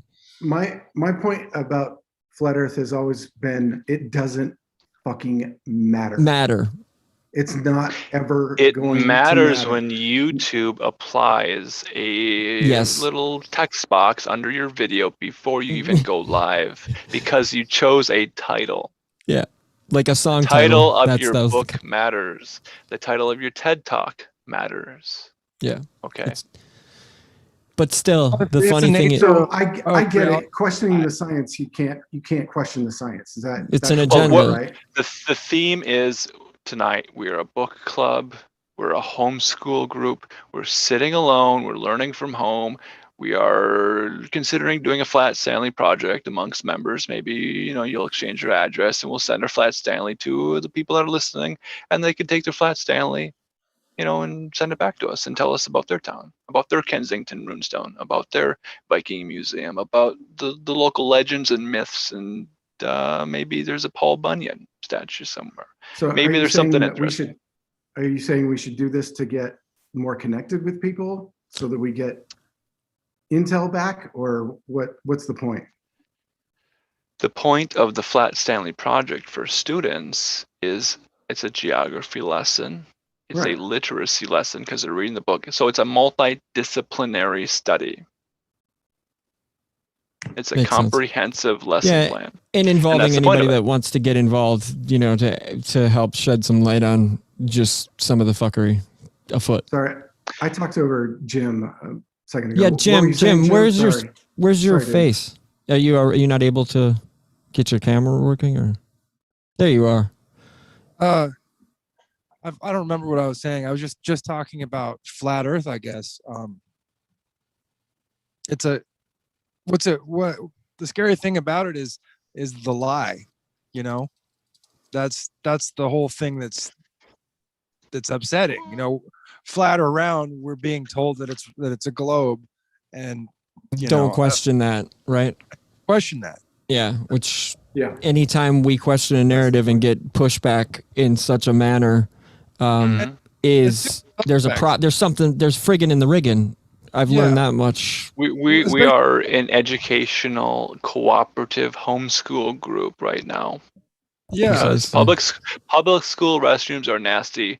We're gonna stay home. We'll use our own restrooms. We'll keep our own hygiene habits to ourselves. Whatever we want to do, that's fine, because we're in the privacy of our own home, privately discussing literature. And they use it as a metric to compare all bad ideas to. Like, what are you, a flat Earth society, folk? Yeah, it's a why is it you're so canonized about that being a wrong thing? Why is it like one of the most important things that you learn as a little kid is that the Earth? Well, to bring it back around, the construct. I mean, it's Barsky, share your screen. Go to walkwithamal.org/education, because this Amal. Wait, slow down. Walk with what? AMAL.org. All right. /education. Okay. Because there's an education program tied into this. From July to November 2021, a giant puppet of a 9-year-old siren symbolism, sound the siren, Syrian, SYRIN, Now we're getting serious with this topic of a 9-year-old Syrian refugee girl called Little Amal. It's the diminutive. Did you say it was Amal. education? Was / education, or what was it again? I'm sorry. Yeah, I've got it up, but it's that page right there. I'll just okay. I got it. I'll just tweet it. I'll share it. I got it. Yeah, you see this page? Well, let's compare and contrast this education program with the Flat Stanley program. That was then. This is now. There's some parents. There's some homeschoolers in this group. There's some Christian Mennonites who want the best education. Got it up here. I got it. Right. So this is what we're looking at here. And Lindsay, she's a teacher. Maybe she can tell us what her opinion is about this curriculum and education. It looks like a coloring book. For those there's an education pack to download. There's artwork that's been made for this. For those listening, go ahead. I'm just going to read this brief synopsis real quick, Alan. Check it out. Okay, cool. So this is again, this is Walk with Amal, amal.org/education. The Walk Education Program, and this is with 2 M's and an E, by the way. Okay, so from July to November 2021. Programming. There you go. From July to November 2021, a giant puppet of a 9-year-old Syrian refugee girl called Little Amal will walk from the Syria-Turkey border across Europe to the UK, traveling 8,000 kilometers to focus awareness on the refugee crisis. Before, during, and after her journey, Little Amal will connect people from refugee and non-refugee communities through creative learning projects to help forge lasting bonds of friendship. The Walk's education program will be developed with and for each community, responding to local realities with a focus on bringing people together through projects that transcend borders, culture, and language. We're all global citizens, right, guys? Working with all age groups, we aspire to build a program of workshops, performances, and apprenticeships that celebrates migration and has the potential to empower what might otherwise be a lost generation of refugee children. And that's basically, and then, do I need to go much further? Yeah, just scroll down. Let's look at this bicycle. So I have been seeing a lot of migration symbolism too. A lot of migration symbology. I can't remember what it is. There was somebody in Lindsay's chat in Rogue, and we were talking about some sort of, I wish I had it, some sort of migration to Mars thing. Like this was way before the SNL thing, like last week. Oh yeah, it's been going on for a long time. So the theme of migration or colonization or decolonization, it's okay to colonize Mars, but it's not okay to colonize the women's restroom when you're the male football team. Right. You don't colonize a female space. And then you're probably wondering, well, why is this guy why is he talking about, I was going to say Anne Rice. We're not talking vampire Lestat Anne Rice. We're talking not Anne Rand. Sorry. The Diary of Anne Frank. Anne Frank. Frank. How do you pronounce that?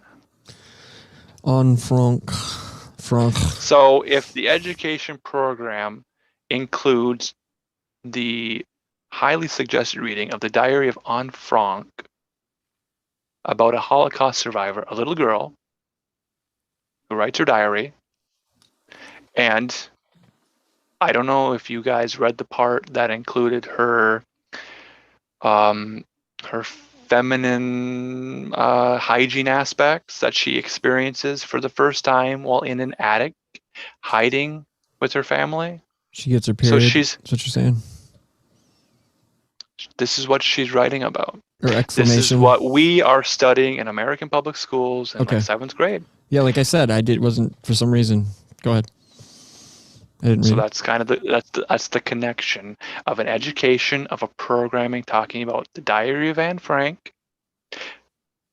We read Flat Stanley, we read the novel, we send the Flat Stanleys. And then in 7th grade, we read the Diary of Anne Frank, and we imagine what it would be like to be Anne Frank. So we do role-playing exercises. We write letters. We write our own diary entries, pretending that we are in a confined space, remaining quiet, hiding out, and trying to survive.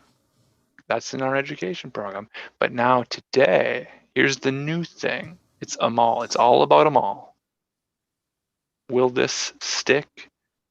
Will we forget about this? Will this become a new cultural standard of education? Will they do a walk a couple times every few years? That's what I'm asking. That's the open question. And that's how we come full circle back to this talk of a giant puppet, a Syrian. Why is she a Syrian? Why is she a siren? We've talked about siren symbolism before. Have we unpacked that a little bit? Let's do it. Knowles has done tons of stuff on the sirens and the mermaids. And yeah, Knowles has, yeah. Knowles is killing it on that stuff, but I don't know I don't know where it's headed with that. Now the giant symbolism I can get behind, because that definitely comes up cyclically.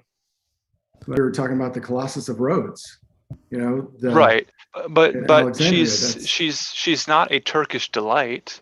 She's a Syrian. Okay. Now let's be polite. She's not a Turkish delight. She's a 9-year-old girl. And for this reason, we will be polite and sensitive to not hurt her feelings or the feelings of her two fathers. Just disrespecting children in general. I mean, borders. We can make fun. Backwards, her name is Lama.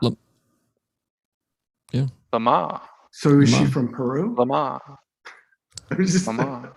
I love it. I love your brain. Lama's is the type of breathing you do when you're pregnant, right? You're trying to give birth, and you do the heavy Lama breathing. But that's more along the lines that's spelled with an N. It's like a Pontiac Le Mans, right?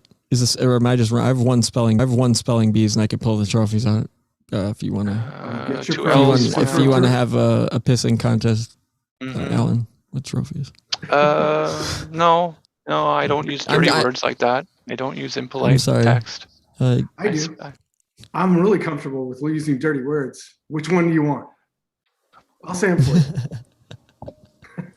Are there more than 7 dirty words, or is the list now one dirty word? Is there one unspeakable dirty word? We know the word. Now? We know the word. Yes, here on this platform, we know the word. Who's the hero? Who's going to say the word? What's the word that we... God, I can't wait to get my vaccine. Go ahead, guys. I can't wait. I picked Pfizer. Anyway, for the win. I was thinking like maybe there's 4 letters in the word. I don't know how you got to that conclusion. Oh, fuck. No, it's cunt, right? It's cunt. I prefer twunt because then you get questions. Gordon understands that this is what is the name of this talk today? Twunts. What is the name of our feminine napkin reading? What is it? Feminine napkin reading. Wait, feminine. Jeez. Feminine so you napkin reading room bathroom. Hold Don't your stall. napkin. Put your napkin on your lap. Sit tall. Posture. Arms back. Polite and proper. Victorian English. Puritan work ethic in our study room. We are diligently studying the Word of God and the Word of Anne Frank and the Word of Flat Stanley. Okay, so we have a couple of approved books. And did you want to go to Mount Analog? Are we going to climb Mount Analog tonight? Are we going to, can we just if you, I guess my brain always tries to jump to the end, like the conclusion. Mm-hmm. And this is how I get in trouble with details, but these kind of things like the flat earth debate is only an exercise to get us thinking about bigger pictures, about bigger things. And Like, honestly, this is why I'm so bored with politics and anything anybody has to say about political bullshit, that it's so surface level, carnal garbage that even if you're debating it and thinking about it, you're in that system. You're putting yourself back in that system that I think you're going for, that they're trying to program into good little soldiers who are just going to go along with the program. If anything good comes out of the flat earth debate, is that we're not what we're being told. And that if you follow it, everything is a lie. Everything you're being told is a lie. So if you're going on that level, that because we're being told all the time that we don't have a soul. Exactly. You do have a soul. That You're is damn what right. you are. You are don't a stall. soul. You get right to the point. No. And I want to say something. I want to chime in. I want to add to this, Gordon. Guys, I want to add something. The only thing that the James, he who shall not, his last name will not be named, is spot on about with this sort of thing. We're seeing ourselves here.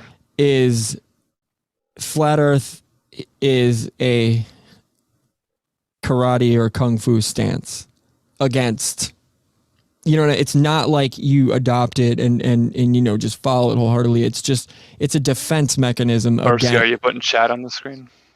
Putting the live chat on the screen? I'm sorry, what? You're sharing the screen. Oh, whoops. I'm sorry. We're looking at ourselves. Yeah, whoops. Sorry about that, guys. It's all right. Done. All right, but I yeah, didn't want you to scroll down because I saw some associated videos with the feminine napkin products, and the advertisements on this are going to make you a boatload of cash. There you go. Oh yeah. Okay. Whoa. So here's my trick. I make sure I mention feminine napkins, feminine products, pregnancy, baby diapers to any device that listens. And when I watch Hulu videos, all the advertisements I see are so beautiful women wearing bras and that sort of thing. Yeah, so my profile. So you're still sexually repressed from all the DC talk. So I love you. I had to. You set yourself up, buddy. Stop right there. Stop right there. Rebecca St. James sings a song. It's called Wait for Me. This is about sexual purity. It's about saving yourself for marriage. Damn right, baby. It is the most beautiful song. You'll probably cry. Keep your napkin tissues ready. You will marry a white virginal bride. Okay. She's the bride of Christ. The marriage of man and woman represents the union. Bro. Christ, the church. Do you want a testimony here right now from me or no? Testify. No. I will testify. #tabernacle. Seriously though, I remember lying. I was dating the pastor's daughter. I'm not going to name the church, but it was like a big church, right? Like a big Assembly of God church at that. So of course. Yeah, okay. Oh, so she was crazy, is what you're saying. Oh, well, it was so false to begin with. It was so false to begin with. You know what I mean? It was just like, well, whatever. Like, whatever. That's besides the point. But I remember I had to get like a promise ring essentially, and like. I remember fighting so hard to be like, are you kidding me? Like, you guys are really going to have me do this at like age 13? Literally walk up on stage in front of like, I don't know how many, like 1,000, 2,000, I don't know how many congregations. The sanctuary held literally like 3,000 people, 2,500 people. Like, it was insane. And I remember having to get up in front of all of them with other people that had finished the class. It was graduated sixth grade. It was sixth grade. Yeah, it was sixth grade because I went to that school attached to the church, and we had to get up and do that. And I remember I refused to. There was something I got in. I remember like going, "This is stupid." I was up there like actually, I have like a few still shots in my mind yet of it, me going like shaking my head, going, "This is so stupid. This is so stupid." Like my mom is standing there, you just do it. Like just do it. I remember there being that moment of like tension and like whatever people like, it's like, you know, people are looking right now. It was one of those things. I was like, I don't give a shit. This is retarded. And then, yeah, I ended up just like, and everybody had promise rings. And I was like, I'm not wearing a stupid ring either for this. And like, I remember having like some dumb necklace that I insisted was the only thing that I was going to use. And it had, I don't remember what the necklace was, but I remember I let her put it on. Like, why would you have like a family member? Like that doesn't, that's weird. Ugh. It's just weird. It is a ritual. You're on stage. You're in front of a congregation, a crowd. It's a public ritual. Yeah. Was it a humiliation ritual? Absolutely. And I know from my shame ritual, you were ashamed. I wasn't ashamed. I was ashamed. I was ashamed that I was doing that. You were shamed if you broke the covenant. Oh, of course, the covenant. Promise you made on the stage in front of the community of your tribe. Yeah, that was all frauds that I saw was like complaining like, how did you guys build this multi-million-dollar church? How many times? Like they asked me to stop coming to church because I kept nudging them being like, this is the 7th time they passed the plate around. David Barsky, stop coming in our church. We've had enough. You're wearing a ring. You made a promise. Okay, save your seed. Save your seed. Save your soul. I am celibate for the hell of it. I testify before you. Yes, David Barsky, stop getting your hands. I'm much more today in line with the whole like, yeah, dude, I'm not just sleeping around anymore because I'm gonna be 40 in a couple weeks too. At the same time, it's like I'm not trying to just, you know what I'm saying? Like it ain't about that at all anymore. I don't know, like, you know what? Like it's not about, oh yeah, let me go get some action. I need action. You're a 12-year-old on stage. No, I'm swearing in your ritual when you're on stage. Ritual, yeah, and your mom's like, just do it. You're gonna make me proud. You're gonna make your mother proud by telling your mother in front of everybody and all of her friends in the church that you are. I probably had already lost my virginity. No, you are saving your purity, however you define that, right? Were there girls? No, it wasn't. It was like no sex before marriage. It wasn't just purity. Obviously, that's implied, but it was literally like you're not gonna have sex. There's a lot of implications in a purity program and a purity pledge, right? This is what it is. Trying to think of the name, the kitschy name that they had for it, and it'll come to me.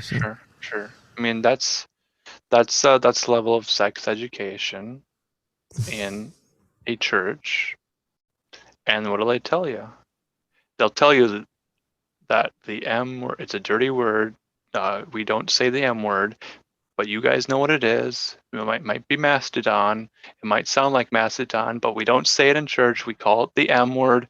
Right. And we know everybody struggles with it. Especially with pornography. They really struggle with pornography, it seems. We don't say it. Don't get that. Certainly. That doesn't exist. Right. Certainly. It's whatever all the extremely psycho Q far right morons mistake Aleister Crowley. They go, oh wait, didn't he murder a bunch of children and rape a bunch of kids? Like, okay, do you know how to read? But that's the siren call. The siren is the female temptress. I understand. She hangs out on the rocks. You stay on the shore. Don't swim to the siren on the rocks. You'll crash your ship. Your ship is right your bodily jetty, vessel, and you will sail, smooth sailing. Jesus will put the wind in your sails, and you will go. Perfect, straight line, where you want to go. No ships crashing in the night either. But if you listen to the siren, her name might be Rebecca St. James. She might be saying, "Wait for me." She has this beautiful voice. She's got this accent. She's like from New Zealand. She's like a New Zealand singer, so she has this sort of affectation in her voice that just makes her real exotic. But like yet she's still white. Hot. She's still a white woman. So it's great that we can listen to her. See what I'm saying? Fiona Apple. If it was Fiona Apple, she's not PJ Harvey. I love my Polly Jean.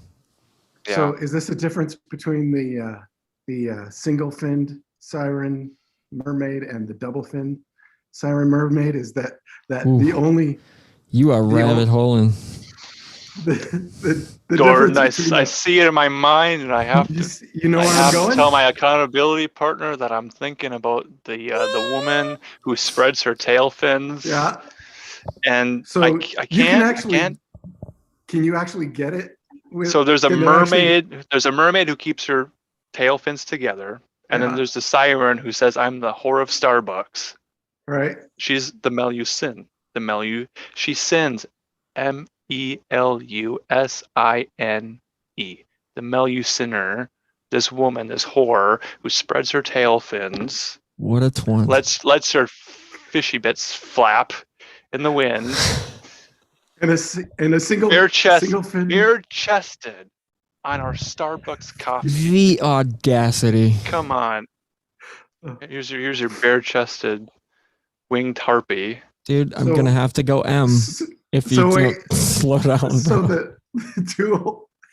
the dual fin mermaid is the harlot, obviously, right? So is the single fin siren just the one that gives you a hand job behind the baptism? Yes. Because she can't, We gotta fill you this can't up get in there. because This is dirty bathroom talk. This is not the type of This is education I ever exactly- expected. I'm sorry. the single we are fin in. is a Catholic girl. We are, She doesn't take it, but she'll swallow. dude. We're in the feminine napkin reading room I am so bathroom sorry. stall. So, I'm gonna catch so much heat for this. no, this you're is not. Fucking fantastic. You're not. We're not talking this about is the masks. good kind of heat. We're not talking about. Yeah. All right. Good. Because this is what I'd rather be talking about rather than what I think about. Right. After Oh man, this is. I don't all the know. text that I've gotten. This is week. degraded, but I love it. Okay, so I'm looking I in the don't know. chat. I don't know. Are we as funny or funnier than Elon Musk on Saturday Night Live? I don't know. I don't know if you can get any funnier than Elon Musk on. Seriously, Robot man, Man what on- was that? Like again, like looking at it, like. We teased it earlier. I have We Asperger's, teased so it stop earlier. hating me because I'm a billionaire. Because I have Asperger's. Like that was such a fucking. Barsky told me yesterday or Monday about the Pearl Gang Bang The Pearl River on Gang. Saturday. Oh yes. Pearl River Gang. Talk about this. Y'all know you love my The Darwin Pearl starfish right there. River Gang, Elon Musk, and Barsky's describing this fever dream to me, and I'm like, so Elon Musk is a miner. He's like a Bitcoin miner. He's like a Dogecoin miner. He's like boring holes into the ground to mine to get things. And Barsky's like, no, it's like a bandana. So they have bandanas and like, they're like bandits. Okay. They're a gang. They're like gangbangers. And the dialogue is something about how this gang is coming for us. CUMM. This gang is coming for us, and what are we gonna do about it? And there's this Pearl River gang. There's this guy named Earl who had his pee cut off. Pearl, cut the pee off, and you get Earl.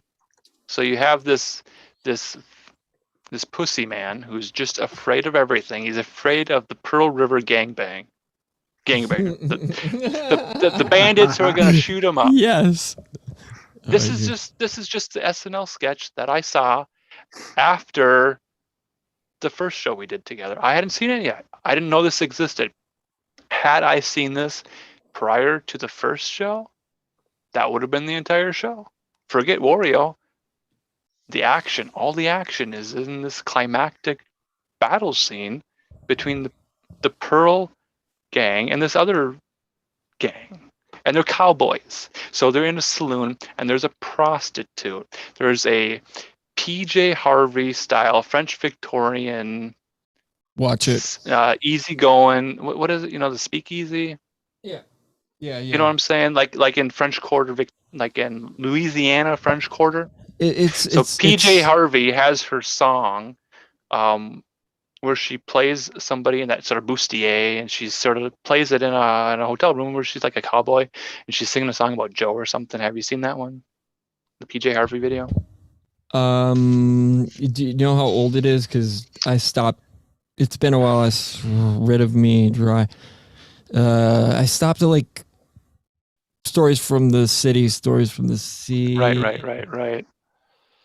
To Bring You My Love is one of my favorites too. But go ahead. I'm sorry. Right. You've made an open invitation to a certain synchromystic who we've highly applauded and thanked, and we just said, all of this symbolism that we have talked about, it really goes back to this one person, and you'll probably want to ask him some of these questions. So we'll keep that for that chat. But this Pearl River thing with Elon Musk, who shows up as an Aspergery nerd, and he says, Pearl River, that's an anagram for prevail. Prevail.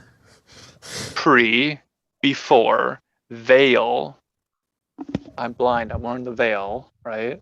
Yep. It's an anagram. That one line was the bat signal in the sky to secret sunners, synchromystics, overthinkers, rabbit holers, and everybody who's tweeting about Elon Musk, Siren, Syrian, Pearl, Melusine, There you go. Mermaid, Starbuck. Well, you just nailed it. This is all distraction. This is all distraction to get us down a hole where they're doing something else. That's what all this stuff is.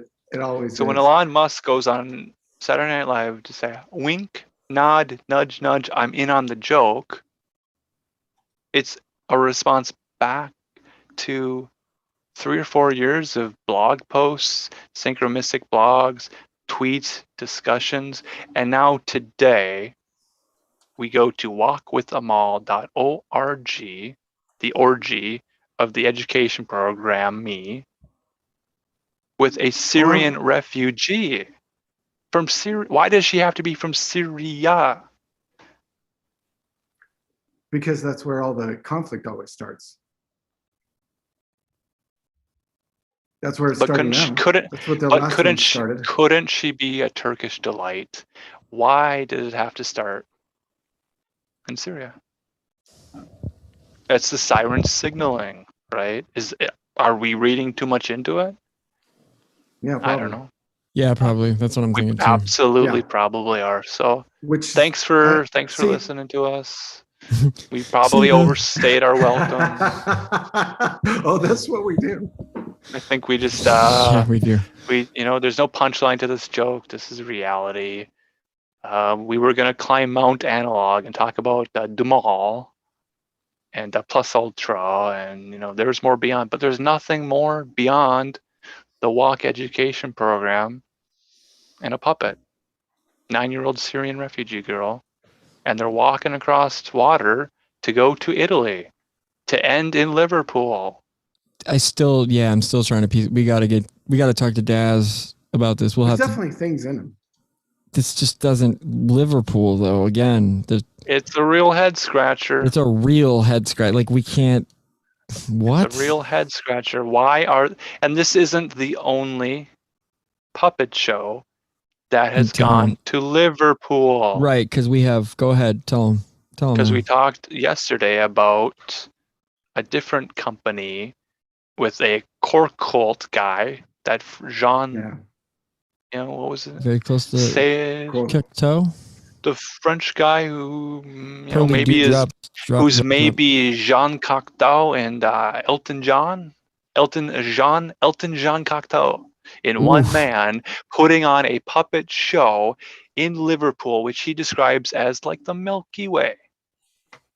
So we have star symbolism, Milky Way, as above, so below, and it's all centered around Liverpool. You have Finn McCool, who was written about by James Joyce. What did James Joyce write? Why was he writing about a day in Liverpool? This is wild. Holy shit, dude. This is wild. That a book called Ulysses? Am I correct about that? Was it a day in Liverpool? I know, Megan. I know you. You know what's up. Literary. Yeah, where did Nerds. Ulysses take place? I'm not gonna Google it. I'm not gonna sit here and lie and be like, oh, I know, and then Google it. So I don't. I'll Google it. I'll Okay. Google it. Or Somebody DuckDuckGo. know. James Joyce, Liverpool. I don't know. Like Finn McCool. Where does Ulysses take place? Finn McCool was the giant in Ireland. Precisely. Oh, Ulysses is Dublin. Let's get it right. Dublin is Ireland. Okay. Yeah. What is the connection between Dublin and Ireland? I don't know. Yeah. What? There's none there. I don't see. We're looking for it. We admit if our memory is not enhanced by Neuralink, and we are fallible humans, and we are not employable because, for many reasons, probably everything we just discussed in the last hour. Terrible employees, terrible human beings. And I'm still waiting for one of you to apologize first. I don't want to be the first to apologize. I want to be the last to apologize. I'm sorry. I am so sorry. I'm not. Is that sincere enough? Is it as sincere as DC Talk? I'm sorry. That's. Do you realize you're never going to be able to live this down, Alan? And I don't think you really care, do you? You actually find this quite amusing. It gets worse because I would get into arguments with this kid named Leaf. He was a redheaded stepchild. No, he was a redheaded kid. He had a brother, Leaf and Bjorn. And Bjorn had a CD player, brought it to our elementary school. Leaf borrowed it, and he would play DC Talk songs to me. And I would say, I'm sorry, I don't listen to DC Talk because there's an Italian man who's a far better entertainer. You know who his name is? Oh, yeah. You know who his name is? Do you need me to say it? Can he drive your car? He's the C man. Paul McCartney. Carmen? No. His name is Carmen. His name is Carmen. C-A-R-M-A-N. Yes, I know. Not the feminine. I know, not San Diego. C-A-R-M-E-N. I know, not Carmen San Diego. I know you're talking about. Why? So Carmen San Diego wears her red jacket. Why is she wearing a red jacket? Like Little Red Riding Hood. Hey, listen, Megan, Ulysses was only published in America because one judge challenged the ban. Which is interesting. It's fascinating. And deputized. So all of our dirty talk, if we were to publish it in book, like Ulysses was a banned book. It was filthy. It was filthy talk. James Joyce wrote filthy, pornographic literature. We are right up my alley. A reading room, and we read proper literature.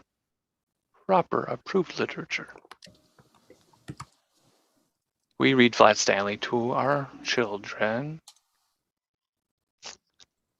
But Ulysses, it's filth. There's also a poem called Ulysses by Lord Alfred Tennyson. So there's also a character in Greek, Odysseus, the Odyssey, Super Mario Odyssey, 2001, A Space Odyssey. Odyssey. My God, it's full of stars.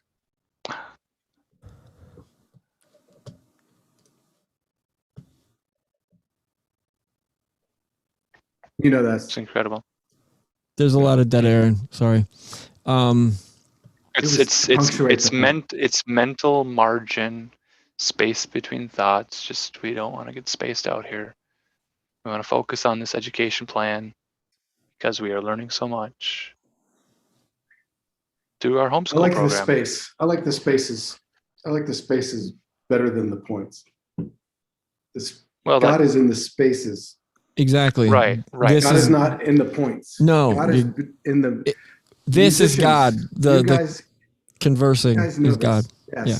We've talked. Yeah. I feel like we've talked about this, but maybe you and I have, Barsky, but the spaces between the notes is where the music is. Precisely. It's not the notes. It's the spaces between them. It's the spaces between you and I, and me, Barsky, Jim, Alan, everybody in the chats. The spaces between us is where God is. God is what we are creating. Between the spaces, the connections with each other. That's where God is. It's not out there. And it's not in the church. That's bullshit. It's here. God is here. Yeah. God is us. We are the I am the lowercase God. We are the uppercase God. There is one God. His name is El. His current incarnation, Elon Musk. And he will take us to Mars if you believe it. Yeah, Space, you know what? if you believe it, great. SpaceX will achieve it. They will take you off of Earth to Mars, off of this flat land. That's the three-dimensionality of it. We walk with gravity on 2 dimensions. To get to the 3rd dimension, to escape the plane, to escape gravity, we have to get our jet fuel propulsion, blast off, hoping you'd get there and go to a 3rd dimension. Is to get, because they're building up Elon as a Messiah character. You can see. I had a question today. Somebody asked me, do I think that Elon Musk is Antichrist, the Antichrist, whatever that means? Is it Jared Kushner, or is it Elon Musk, or is it Goldfinger? No, it's Dr. No, the guy who just came out with that funny looking costume. 4th Industrial Revolution. Klaus. Our boy Klaus, from the World Economic Forum. Klaus Schwab. And you know what they do to test you for a beer bug? There's a Schwab, and it goes up your nose, or they take a sample with a swab, like a Schwab. So like Klaus Schwab. Klaus will Schwab you now. Will Schwab you now. Yeah, that guy just. There's just a few key words that we keep repeating over and over again. This is the pattern recognition that we're undergoing. New Schwabenland. Ooh, there you go. What is going on? Brad Olson and a few others too are attempting they have a new plan when they go back to Antarctica. They're going to take a different route and actually go off the south of Africa to get there and go straight into, which is New Maudland, I believe it's called, or something along those lines, which is New Schwabenland technically, to see what they can see over there, because they ended up getting a bit more access than they expected. So hopefully, but since the beer bug thing transpired, they weren't able to get it done this year, but it looks like they're going to be able to get it done in the next 6 to 12 months, hopefully. So that'll be interesting to find out what he finds, or what they find as a crew. I'll be fascinated to hear about it, because I'm so sick of hearing what's his name, Michael Sala's parroting of Corey Good's garbage and all those frauds, forehead cocks. Won't even go there. There's like a black hole down there. Is that the hill you'll die on? Is that the hill you'll die on, that specific argument? There's a black hole. Yeah. They signaled it. You guys saw the Hollow Earth thing in Godzilla versus King Kong, right? Right. Is that the new one? Again. The new one? Yeah, that's the new one. I didn't see it yet. It's all it doesn't matter. It sucks. But they bring Kong to the Hollow Earth for some sort of energy source thing, for him to find it, which is a giant monkey, which goes back to Nintendo Donkey Kong. Mario shows up as the guy to defeat Donkey Kong in the Donkey Kong video game. And Donkey Kong is King Kong, and King Kong is a giant, genetically modified mutant ape that is extra large. No, he's King Koopa. Sorry, go ahead. he's from King Kong. this. Yeah, Koopa's King Kong. a- He's not genetically engineered or anything. He's a Titan. He's not like He's from the Godzilla. center. Godzilla was like No, Godzilla was Extra large. changed in this Biotech storyline. is Godzilla, guys. Let's be realistic. Biotech is Godzilla. Yeah. But Jello Biafra wouldn't know anything about that anymore. Even better was that they brought in consciousness into. So they rebuilt Ghidorah. You know Ghidorah, the three-headed Titan. that's a band. King No, Ghidorah. King Ghidorah taking like King End of Ghidorah. Doom. So- Gojira is a band. No, right? no, Or no, Gyra's not band. not I not know. Gojira. It's King Ghidorah. It's G-E-E. I'm talking about books. You guys are talking about music, and No, this is I'm learning about no, music. No, I'm we're teaching talking you about the books. movie. It's both. We're talking about the movie. It's the movie It- and MF Doom, So the MC. So This is too multi-dimensional. This is multifractal. This is too complex thinking, guys. Keep it simple. There can only be one thing, right? There can only be one thing. And I'm asking you, what is the one hill? We've given you a buffet of beliefs. What one belief is the hill that you'll die on? The metaphor meaning that's the hill you'll defend. That's the belief you will defend. What is it? are you asking it? Are you asking Yes. that specific question? Yeah, sure. Let's go there. That we are souls and we are not this. That this doesn't matter. This is transitory. That's the hill I'll die on. Right. That this is temporary. It's going to go away pretty fucking soon. Mhm. I mean, if it's not, I mean, our lifetimes are that. Right. If Yeah. anybody has had any close calls with death, you know,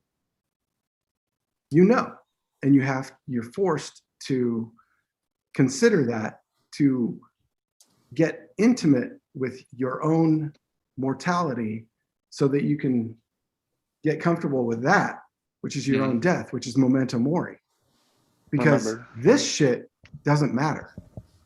The stuff we do and the things we think are important really aren't important. Like, Gordon, are you all the- saying that all the little deaths that we collect and put notches on our to bedposts the big aren't death, important? We need to focus on what we do before the big death. the big death, right? Exactly. And the big death is just the body death, which is not a final death of consciousness. well, you're Because talking about- consciousness is fundamental, exists before and after. Yes, that's the constant.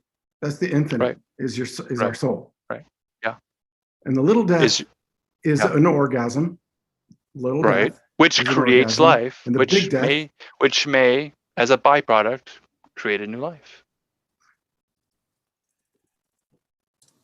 New life, extended life. It's a different. Well, So if when we're a talking about man the loves a big death, woman and there's a honeymoon and they're both wearing rings and in the missionary position, Everywhere. Yeah. no, that's how a baby's made. That doesn't matter. Right. None of that stuff matters. You're saying the honeymoon experience doesn't matter? The honeymoon is over. We don't know your sarcasm yet either well enough. I don't think. Because I'm having a tough time reading it as well. So And there's we're a from- there's a great Are there's you a playing me? there's- See that I there's a- can't tell either. Alan. there's a great band called Love and Death. He was a founding member of the band Korn with a K. Now he is in a nope. band called Love and Death, and he has a God. great song about this You're, exact topic. you're just gonna keep. So your job here is to take us back to terrible music over and over again, and Barsky and I are just trying to keep us on track to something decent. Where hey, my first CD I ever bought was Fugazi, 13 Three songs. songs. I'm sitting in the waiting room myself, That's bro. not- And my bulldog God. front is Bulldog. wearing thin. We don't say Fugazi in this house. Oh, no son of mine. Don't you No ever say rock no- and roll. no Don't F- ever say rock and roll under my roof. No Effenheimers in this Oppenheimer. We don't drop those bombs. Oof. No. It's deep. I am deaf. I'm become deaf. Well, Yeah. so have you guys heard the new Love and Death album? There's a great Justin Bieber cover. Is it the one where he's eating babies at that? Brian Head Welch. Brian Head Welch Dude, recovered from a drug addiction. Don't care. He sings a song about chemicals. He goes on TBN and he talks about his recovery. He did, of course. He he has did. a new band called Love and Death. Tool. His new band, Love and Death, has released a new album. Their first album, From Here to Lost or something. They covered a Devo song. So full of shit, man. Their newest album, they cover a Justin Bieber Justin and Bieber track. Hang on. Dude, No that more. guy is the most. Okay, here's the problem with Christianity. We don't need to talk about. No, you did. You did it. You brought it up. So now you're getting the heat now. So now you're getting to get wrecked. Now I have to eat. I'm gonna mute you, and you're gonna just get wrecked. I get that drug addiction and all these guys think they can't rely on themselves, so they have to find Jesus, and they have to get so uber born again that they just go way overboard that they tripping for God, and they got to share their testimony over and over and over. It's like when we first discovered conspiracy stuff, and we're like, "Dude, don't you get it?" Right. Yeah, we got to wake people up. It doesn't matter, man. You're the one that's got to save yourself. Brian Head didn't get off drugs because of Jesus. He got off of drugs because his will made that happen because he believed in Jesus. It's the problem I have with all of Nashville, all of the Bible Belt giant churches, mega churches, and every born again Christian. They think they're being deep, and they're really not, because they're not examining themselves. There's no self-criticism in there almost ever, because it's always focused on the other, the Christ, the thing that's going to save them, and it's never them. They've got to give it to somebody else. Is it Elon Musk who save us when we go to space? Yeah. How did you unmute yourself? Is there an external server? See, that's the thing. You are the Messiah. That's the deep topic. That's what we're getting at. This is the point. It's like we have belief systems, and we either choose them. Some of them are chosen for us and are given to us, and we accept them. And in Barsky's case, having to go to a church, stand in front of a congregation to go through the ritual of purity pledges. Why? No. Is the intention a pure intention of the parent to say, I want to raise my child well? The purity thing is real. To get to your center, you do have to purify yourself. Abso-freaking-lutely. You've got to look inside yourself and do that shadow work to burn out all the bullshit and your own hypocrisies and investigate your own bullshit to even get to another level, to find out there's so many other levels. Christianity, the whole Christ consciousness thing is only surface level. It's right here. There's an infinity. There's an infinite beyond that humanity just can't get their brain around. They've got to look at something else. They've got to have something outside of themselves to look at, where it's always right here. It's always been right here, because the infinite is in you, because you are. So it's about the inner verse. Yes, and we're trying to escape to an outer space, to a universe. But the universe is here. We're running from our from our self. Right. Yeah. Exactly. Just like, is it Rumi that says that it's not the grain of sand in a beat in the ocean, or the ocean in a grain of sand, or whatever that analogy is, that all of us are fractals. Everything you find So we're out the back to truth. fractal thinking again. We're thinking So- multi-dimensional thoughts. It's always multi-dimensional. There's an infinite amount of dimensions. Are you saying And the we're- gospel message in the American church today is a two-dimensional message for a two-dimensional person? Yes, for a two-dimensional world. Right, exactly. For people that can't think of themselves as infinite. You are the infinite. I am the infinite. Sure. We are So then the infinite next question beings is, that do we don't- become that- 5D people? Do we go to the fifth dimensional? Do we ascend? Is that our solution? Nah, skip it. Skip 5. Jim, are you fifth dimensional Go person? to infinite. Yes. I thought so. I love that Jim is just precise. The humble answer. Yes. Yes. No explanation needed. Thank you, Jim. We can see it. We can see it. He looks healthy. He's got a full beard. Living with plants. He's living in nature. Got the nature. He's got the nurture. He's living right. He's got the hygiene. He's got a clean bathroom. No toilet tissue stuck to his foot. Nothing off about this guy. He's got it together. Pretty godly, if you ask me. You know, I have my moments.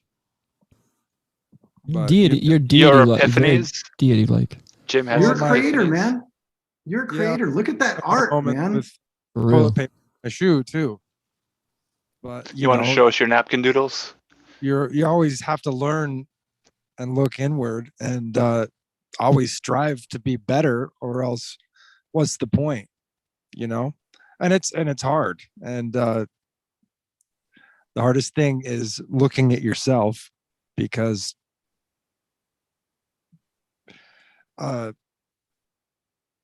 to protect yourself, you don't really see the truth.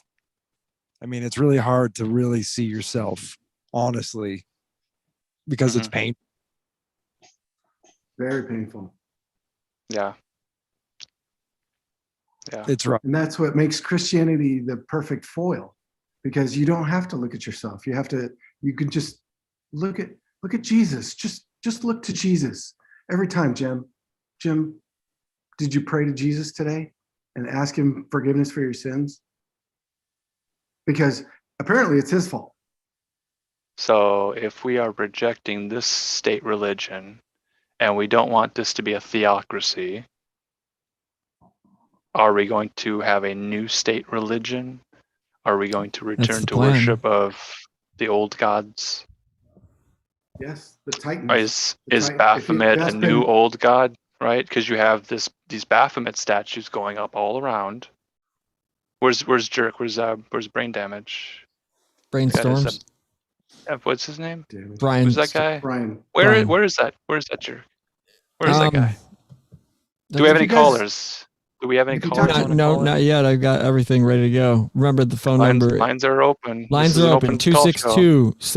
262-706-5936. Again, that number. Share your testimony. This is Dawson McAllister live. 262. You guys remember Dawson? 06 5936. And if you guys noticed, I made sure there was 3 6s in the number completely, and Gordon a knows Dawson McAllister 93, live. a 93 in there as If well. you are McAllister and you're home alone, listen to Dawson McAllister live on whatever Christian radio station plays it on K-Love. Sunday night. K-Love, Caleb. Air One, KTIS, all the Christian radio networks. Yeah, Dawson Hey, McAllister live. you know who we need to get in this is Snake Jones. 'Cause, I tried. I think he's mad at me. I don't know what I did. Because Balderson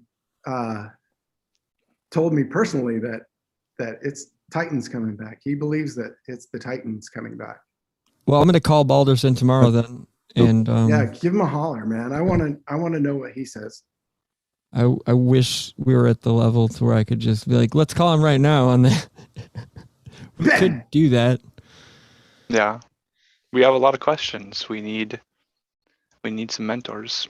Yeah, totally. You know what? Are there any You are questions your in chat? mentor. You are your own mentor. Mm-hmm. Is anybody else monitoring the chat, or is it just me monitoring things right now? I think it's just me. It's okay. I've been monitoring. Let's see. No dirty words in chat. Nobody's getting banned or kicked out for saying something bad about DC Talk. Jessica Colorado says Celebrate Recovery was a good program. Only compliments. Jenny, of course, shout out to Wildcard Jerk, Beauty Hands. Do we got some new Christian music recommendations from fans? I will mute you. LOL from Emily to dude, I'm about to Sam Tripoli the F out of your name right now, but I'm not going to. Emily in the chat, LOL, perfect answer to quote, which dimension are you in? Yes. I think that's directed towards James or Jim. Sorry. Mm-hmm. And we are in a non-Euclidean adventure tonight. Not Chiquita. By implication, I don't have things together. Yeah, not many of us do. That's why we're doing this.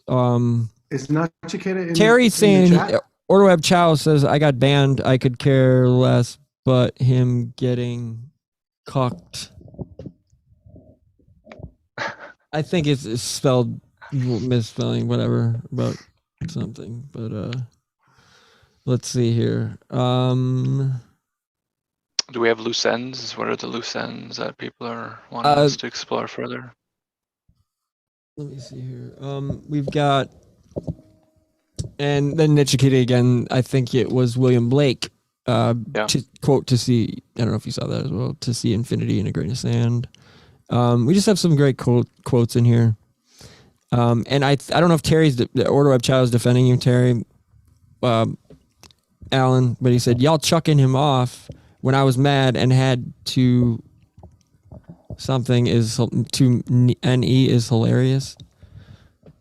I'm sure there's a bunch of auto errors there. So we've learned that love and hate are two sides of the same Dogecoin. Well, clearly, and like that's the one thing that so many people with that, idiotic, and I don't want to bring this up more than right now, and then hopefully we don't have to say his name again for a while. It's like, and the what it is with the Trump derangement syndrome thing, because it's legitimate, it's real.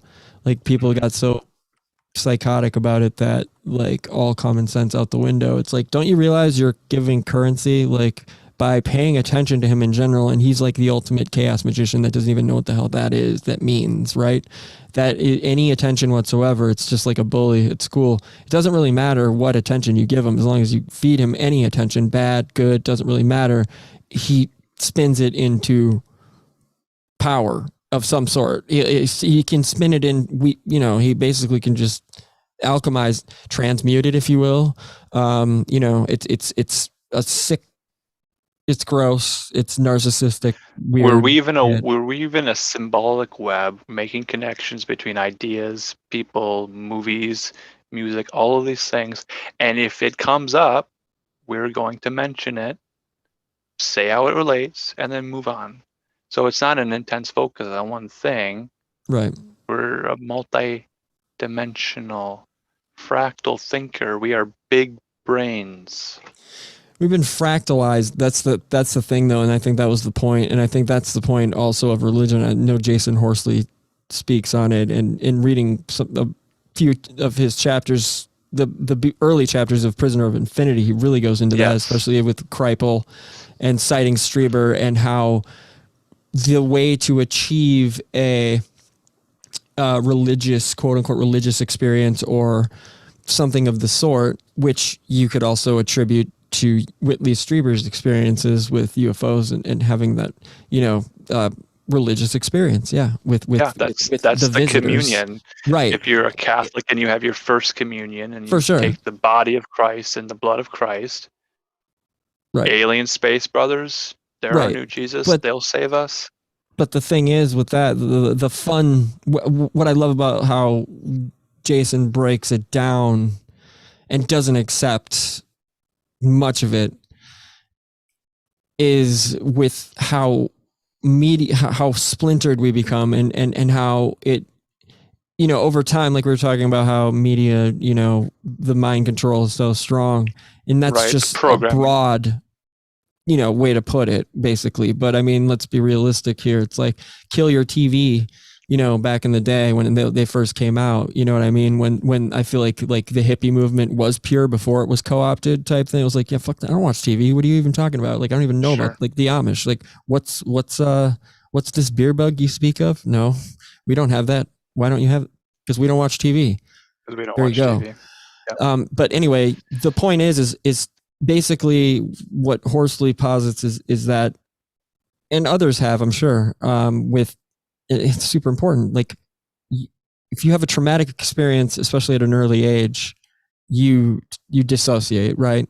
That's usually the case. 90. I'm sure it's a super high, you know, ratio, or not ratio, but percentile. Anyway, so with that being said, the only way to necessarily to achieve these higher states of consciousness, if you will, religious states, you know, or yeah, however you want to put it. So, you know, visitations with, you know, aliens, or you know, it's basically postmodern shamanism.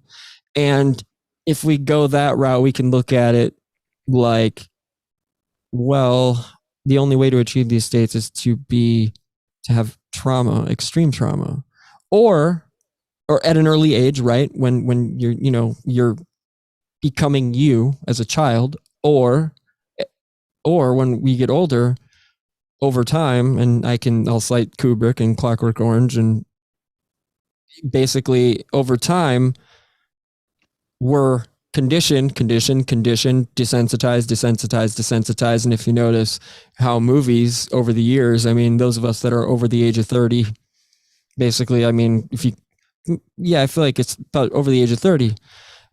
Movies used to be, they couldn't show people like dying on screen. Like, that was a big deal. Then, like, in the late 80s, early 90s, I remember like Last Boy Scout came out, and there was a scene in there that was twisted, that it was a little bit controversial. Then it got more and more Bad Lieutenant. That's one of my favorite movies of all time, by the way. I had the NC-17 version on VHS somewhere around here.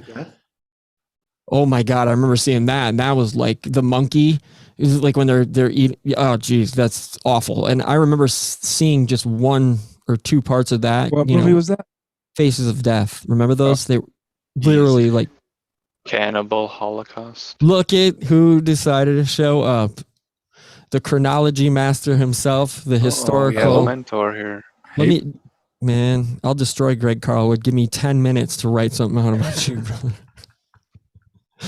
An intro out for you. But yeah, I feel like the splintering of the soul, if you will, if you want to call it what you will, the splintering is the key, and to open it up, and then for disassociation. Exactly, dissociation, multiple person, MPD, whatever you want to, whatever DSM, you know, you want to go with.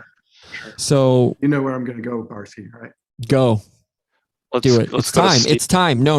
It's time. It's time for Gordon. If he's going to do it, do it. Let's do it. That's why I was chosen, because I could disassociate. There you go. So do you want to elaborate, and do we want to do this?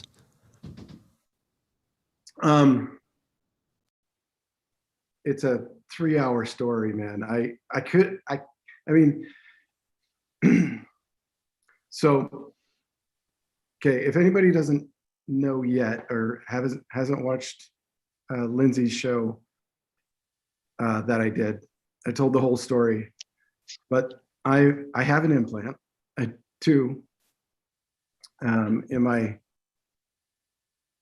just above my pituitary, under my frontal lobe and the pituitary gland, and one right back on my neck. And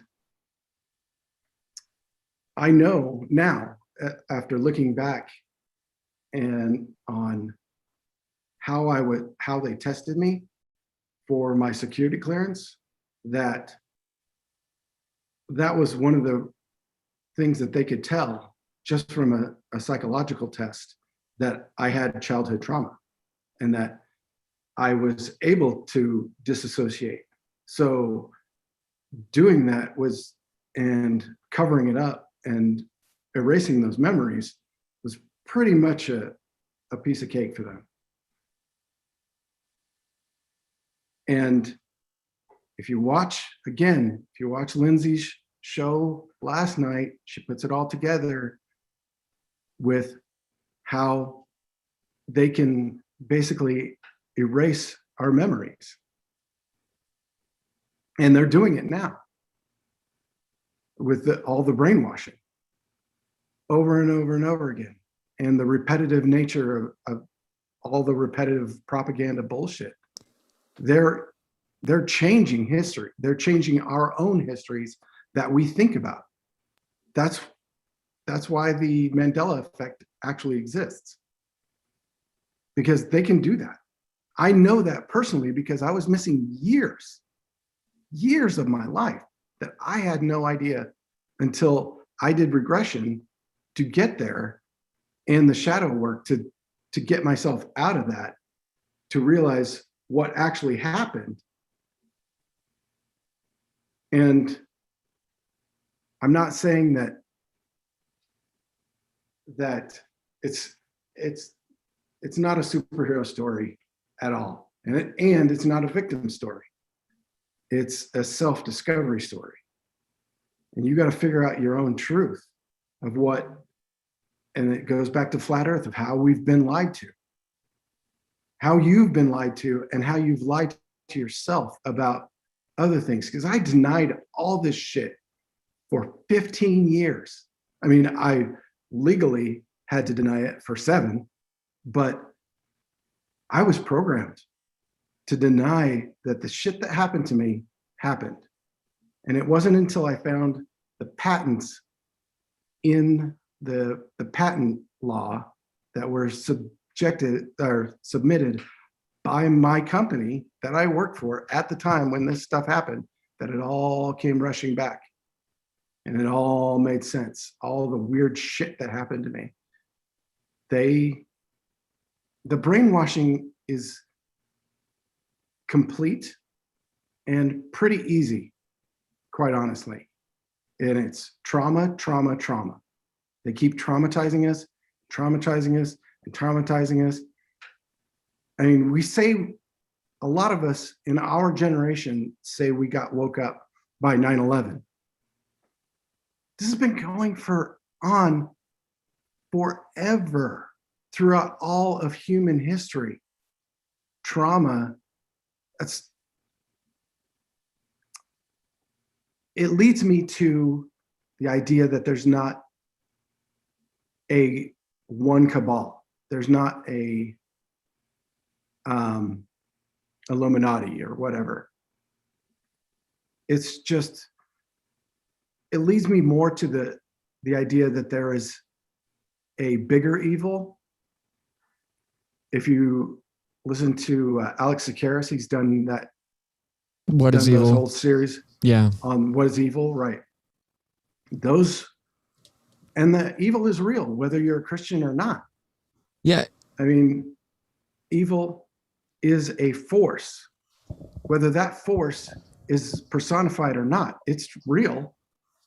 Whether subjectively speak, right? You know what I mean? Like, we just know it. It doesn't need to be.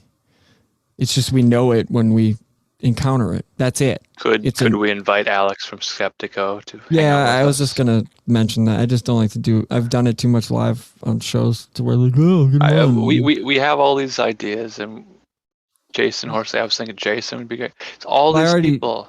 I'm behind with Jason. I'm an idiot. I'll email Jason again tonight. I mean, all these people, they have put out so much great information. Yeah. So we're gonna mention them. They're doing great. Yeah, exactly. We're listening to them. We're fans. Yeah, for sure.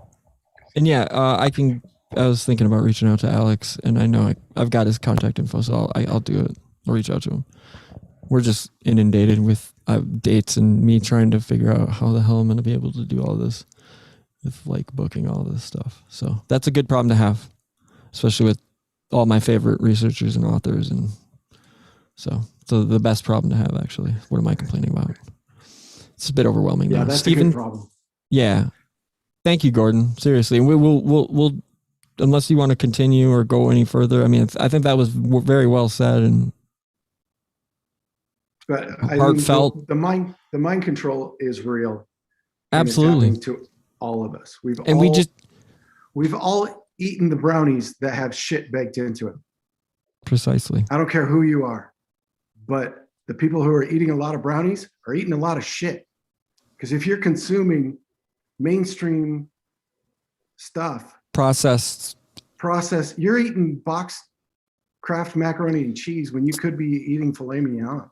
There's talk and like for the people that don't, I'm sure our audience knows, but like the minute amount of toxins that's dumped in because they can't dump it all in mass gets put into our food supply for those that don't know.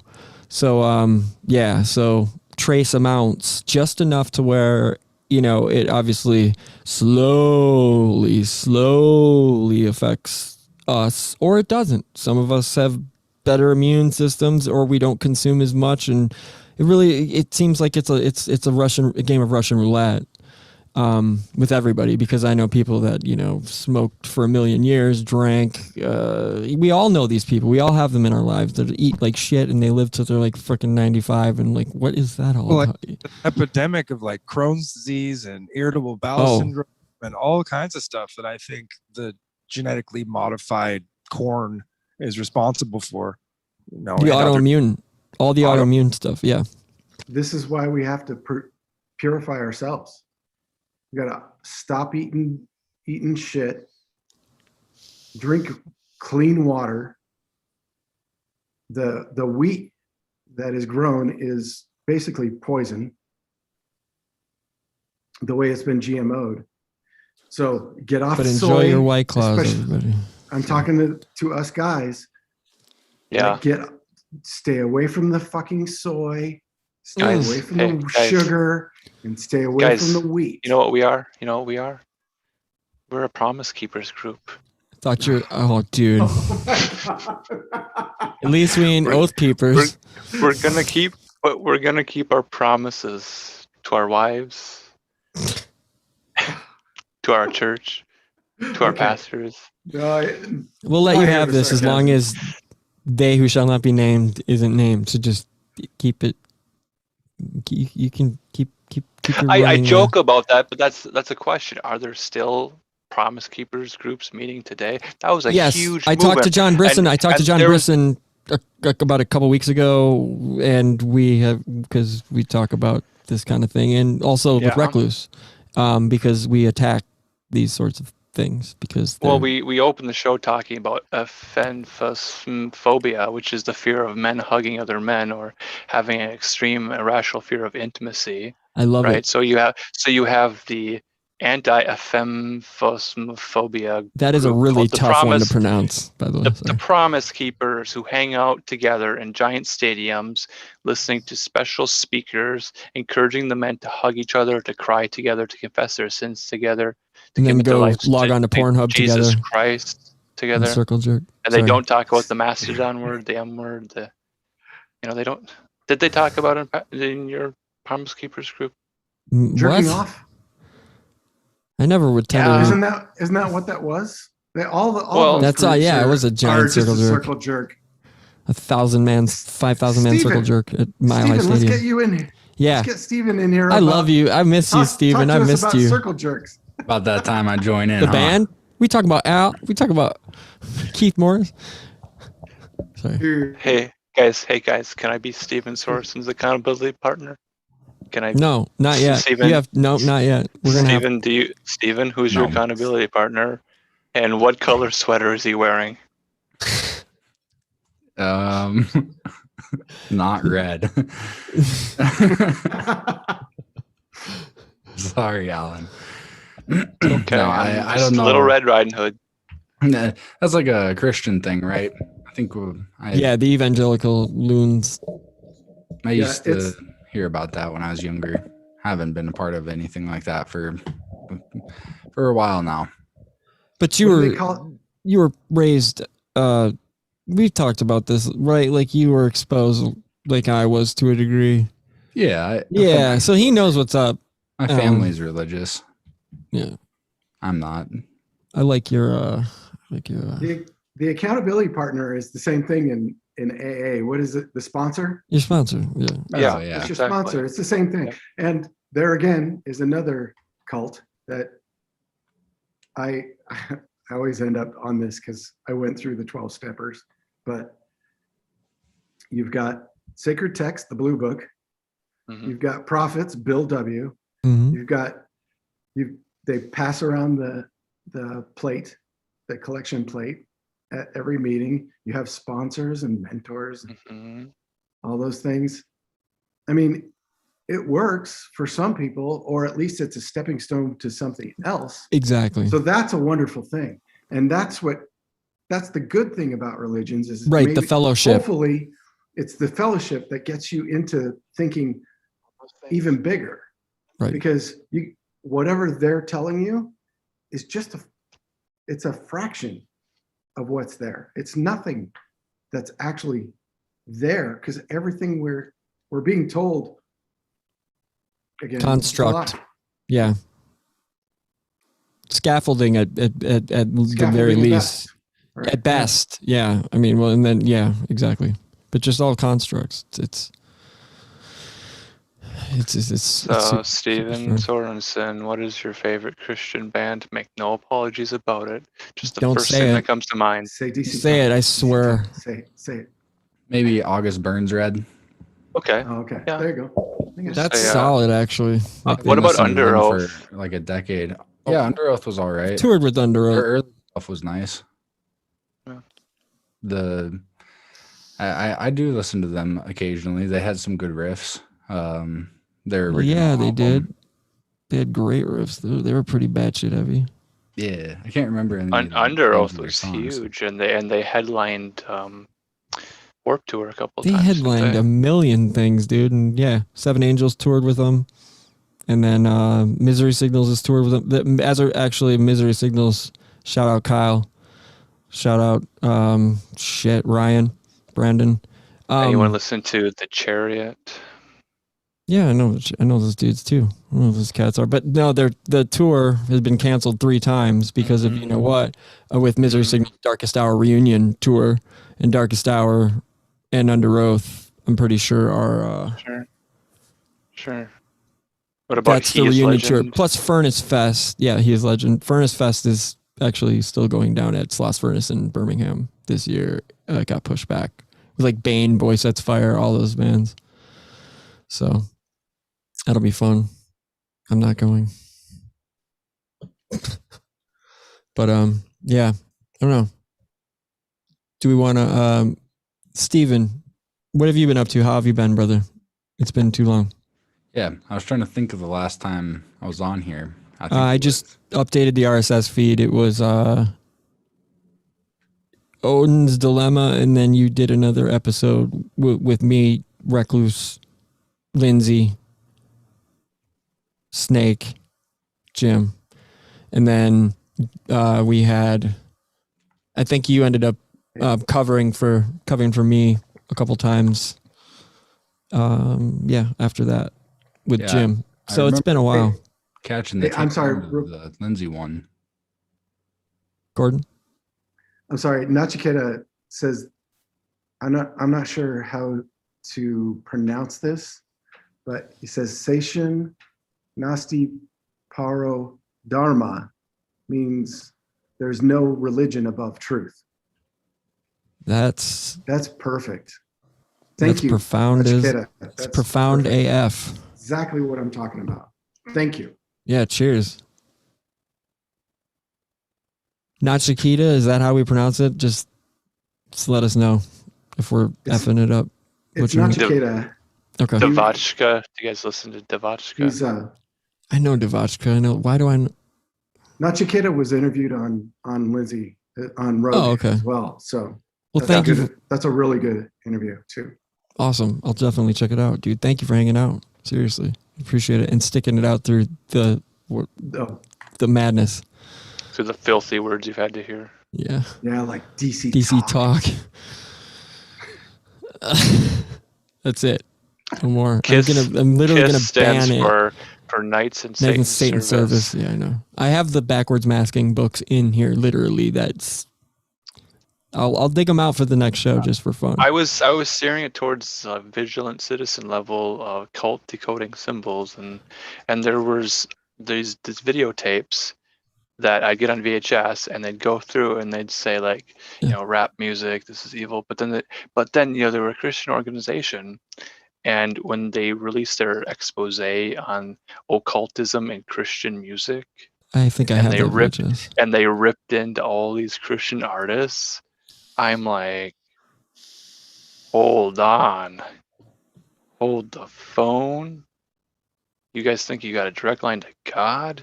Come on now. Amy Grant. Come on. She's not a Scarlet Woman.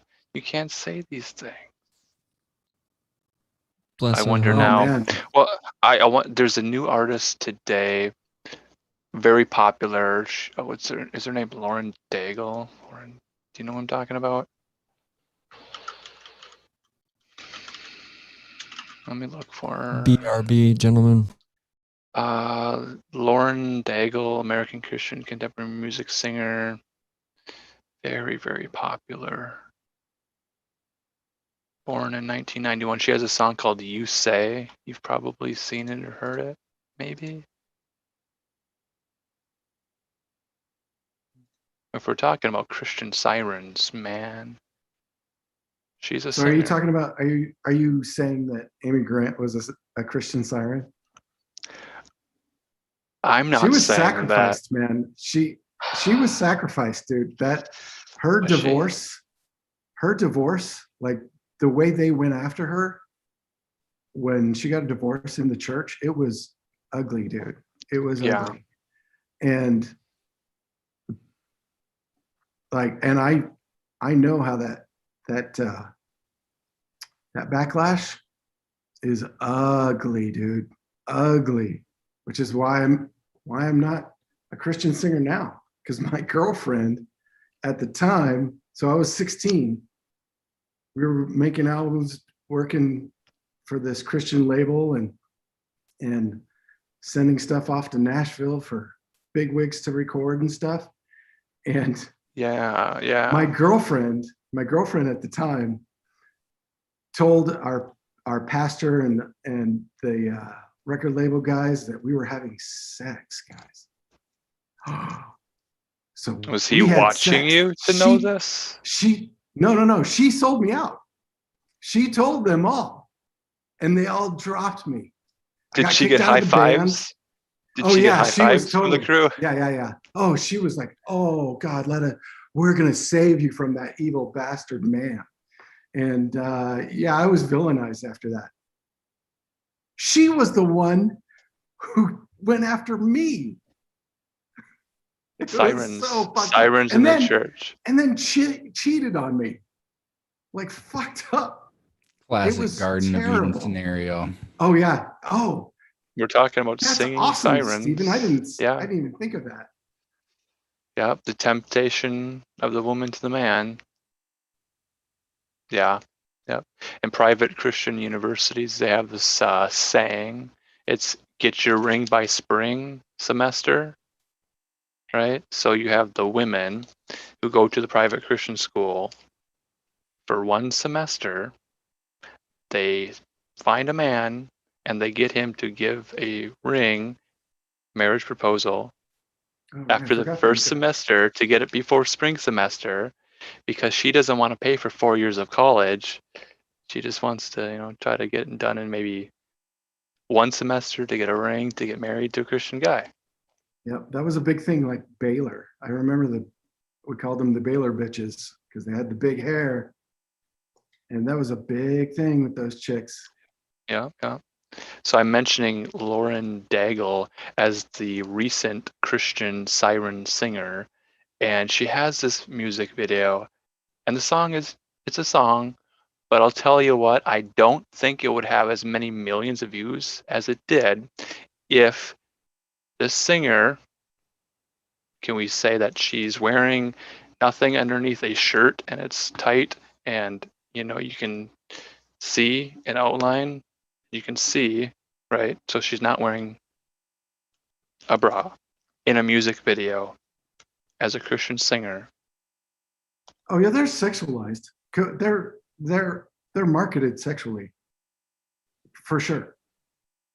She won a Clearly, Grammy. She won a Grammy in 2019. Lauren Daigle.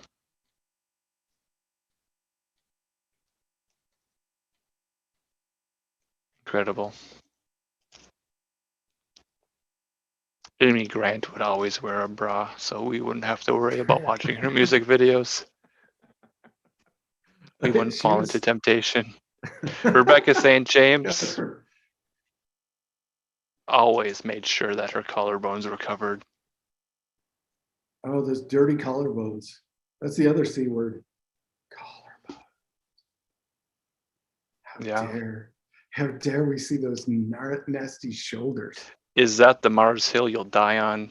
No female worship leaders can expose collarbones on our stage as we present the worship music to this generation. Right, as we sing the same song over and over and over and over. Our God is an awesome God. Rich Mullins. Rich Mullins. Was he a wealthy man? Selling singles, cassettes? Hell yeah, he is. All those dudes are swimming, man. Have you guys been to Nashville and see those guys? How they live? Like that whole Franklin scene is... It's the wealth and prosperity gospel that brings them abundance. What's his name? Creflo Dollar. Creflo Dollar gonna make you see how God wants you to be rich. We go back, and did anyone see the Tammy Faye documentary called The Eyes of Tammy Faye, where she's crying? She has her mascara running, and they have a documentary called The Eyes of Tammy Faye, and they talk about the Christian facility that they're going to build, like a Christian amusement park. Did anyone catch that one? Tammy Baker, right? Baker? Yeah, Tammy Faye Baker. Tammy Faye Baker, yeah. And now she is loved. Sweetheart. Yeah, she's loved by a community now. Yeah. Jim. Oh, I saw this. Come on, Jim. And it's like this smear of a face. And it says, I ran into Tammy Faye Baker. Pretty funny. It's just got like the makeup smeared all over your shirt. Yeah, I remember that.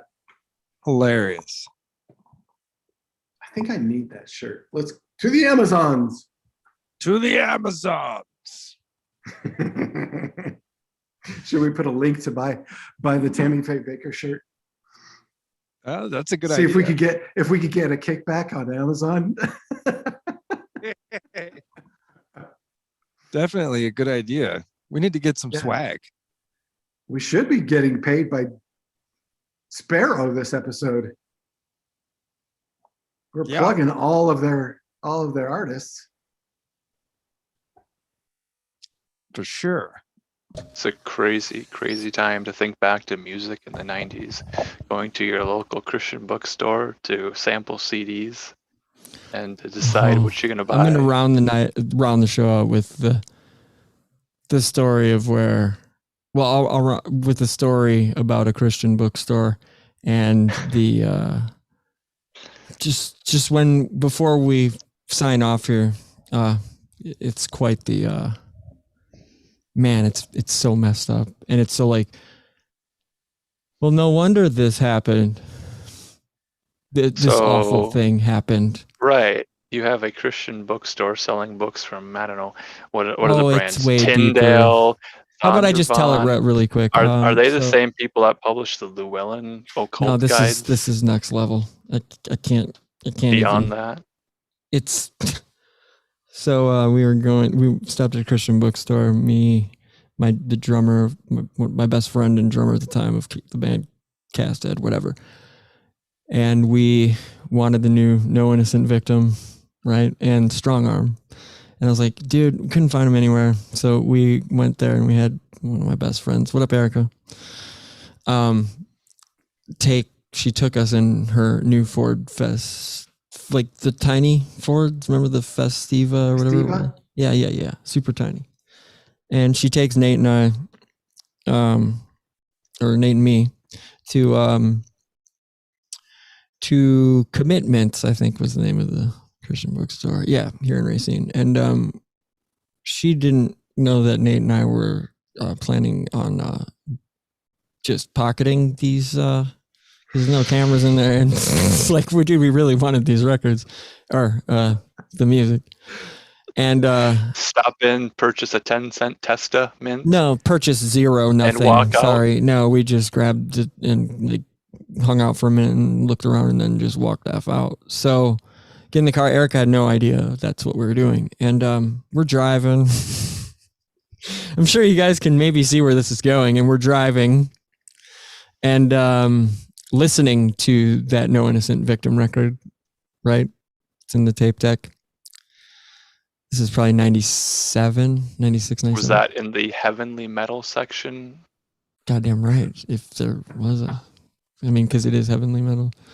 Heavenly metal. But anyway, we're driving and we're talking, just shooting the shit. We're rocking out, me and Nate, because she's like, "What are you fucking weirdo? Like, what are you listening to? Like some anti-abortion shit." Anyway, so we're driving, and then I remember she looked over at me and was like, "Barsky, can you like change the music?" And literally before I could be like, "Oh yeah," and reach down, smash, totaled her car. We freaking smashed her, like rear-ended at like 25 miles. Like she slammed on the brakes way too late, and we just went. My head hit the windshield. Nate's like, "What the?" And then Nate and I looked at each other like, "Wait a minute." And she's like, "What?" Karma. She's like, "What? What?" And we're all just like bugging out. I was like, "I'm not." And then Nate was like, "I'm not saying it." And I was like, "Dude," she goes, "Did you guys fucking steal those fucking?" And she goes, "You," and that was like her first car too. Come to think of it, that happened. And it was like, it easily could have been death. Like it was total. The car, we never saw that car again. It got towed. Like it was a disaster. That happened. So yeah, don't do that, anybody.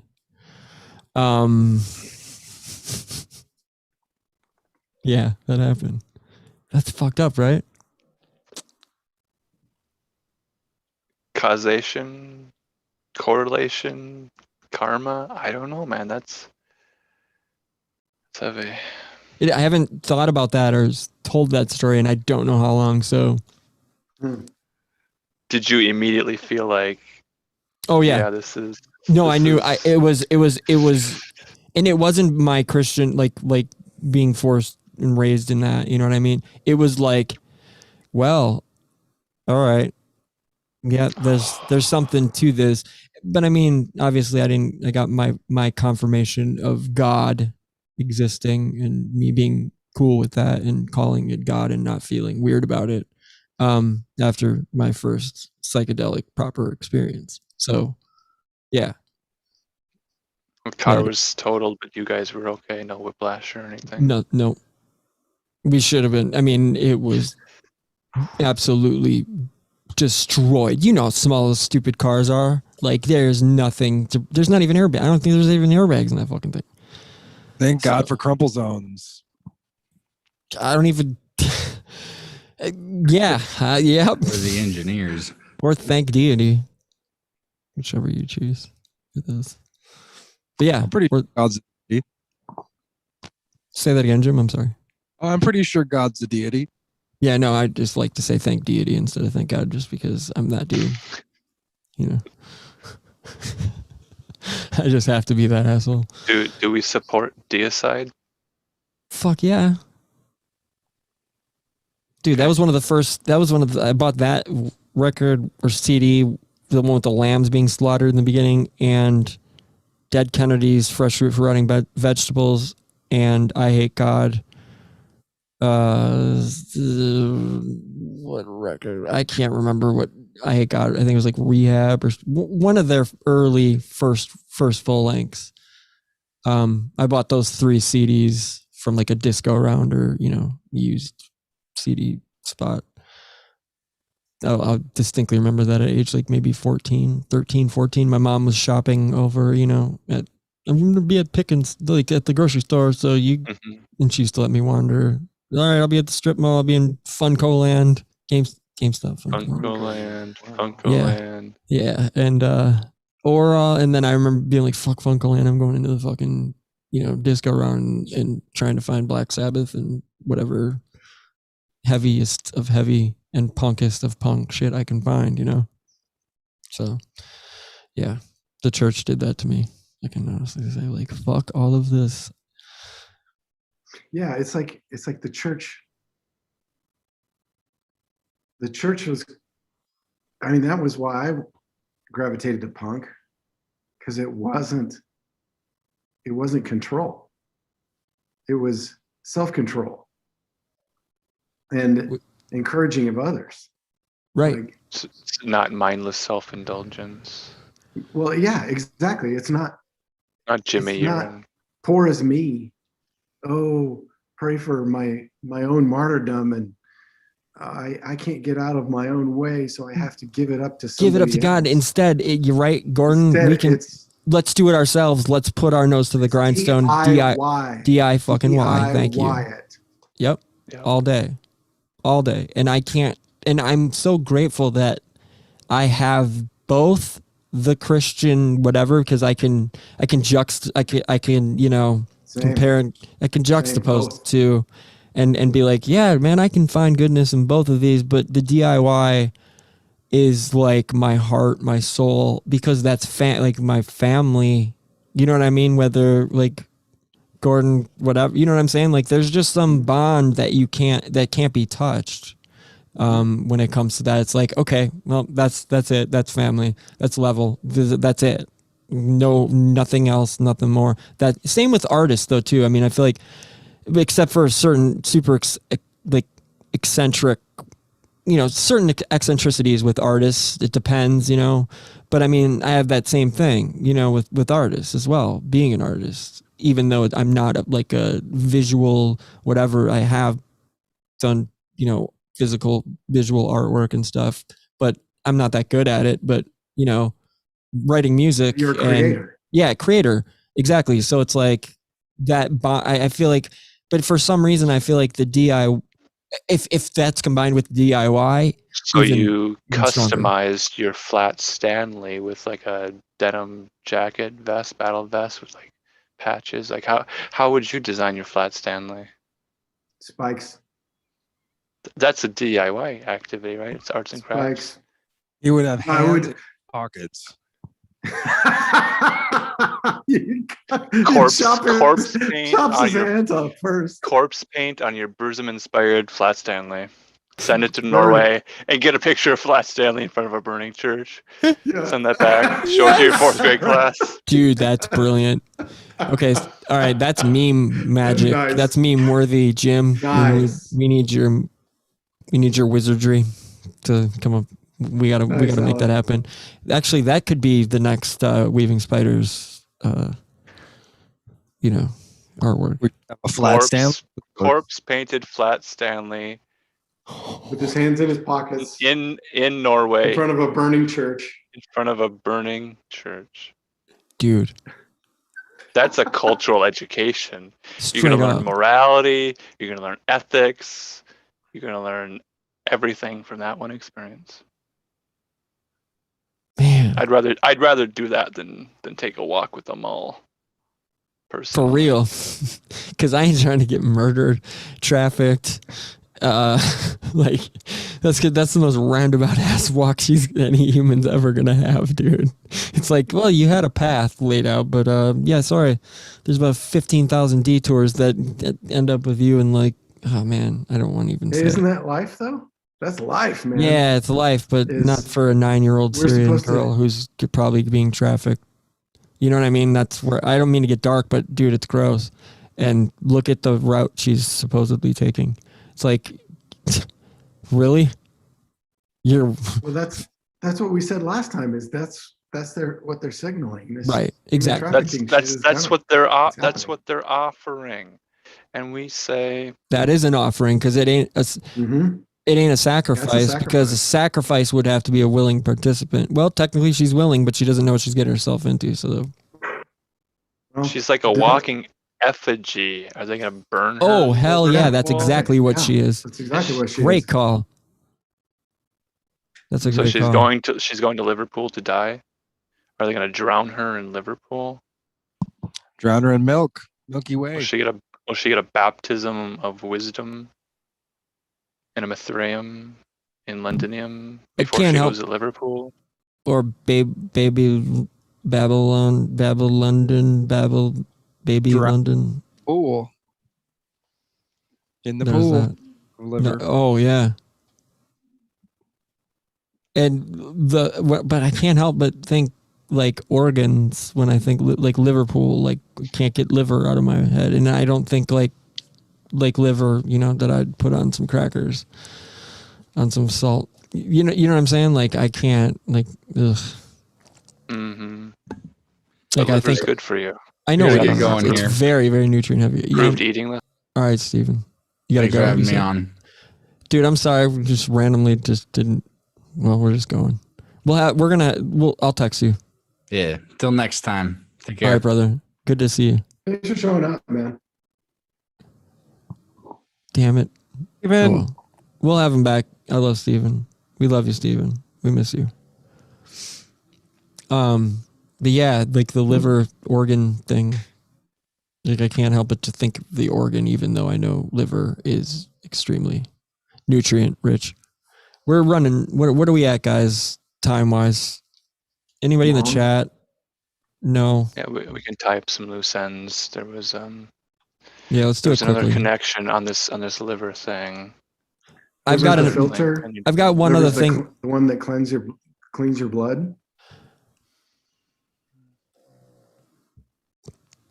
I got one thing really quick while he's looking at that. And I'm screen share because Megan was kind enough to share this after she had signed off, which is pretty rad. Check this out. So she dug this up from the lifting of the ban of Ulysses. Oh yeah. Yeah. I love that she dug that up and sent it to me. Cool. Just a few seconds ago. Yeah, thank you, Megan. So that's rad. So there that is, which is for those listening and not seeing, the monumental decision of the United States District Court rendered December 6, 1933 by Honorable John M. Woolsey, lifting the ban on Ulysses. United States District Court, blah, blah. It's basically just what would you guys say? Just like a 3 hours. Court document. I know. We're going long. Yeah. Yeah. So that's rad. Thanks again, Megan. Seriously, you rule. Okay. So let's tie up whatever loose ends we need to tie up. I feel like we're not going to be able to do that anyway. Liver. We were talking about bodily functions. There's a festival in Liverpool, and it's a biennial festival, and it's called the Stomach and the Port. They're exploring the notions of the body and ways of connecting with the world. The stomach and the port. So it's like input, stomach, port, export.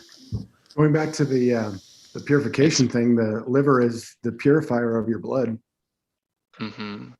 So that could be a purification ritual. Yeah, the link is biennial.com/2021. It's on my Twitter, Marcus86. I just I'm posted terrible. it. I need Yes, with the descriptions and links. I'm bad. So this is it's another public arts festival. It's in Liverpool, and it was scheduled to take place in 2020, but they postponed it.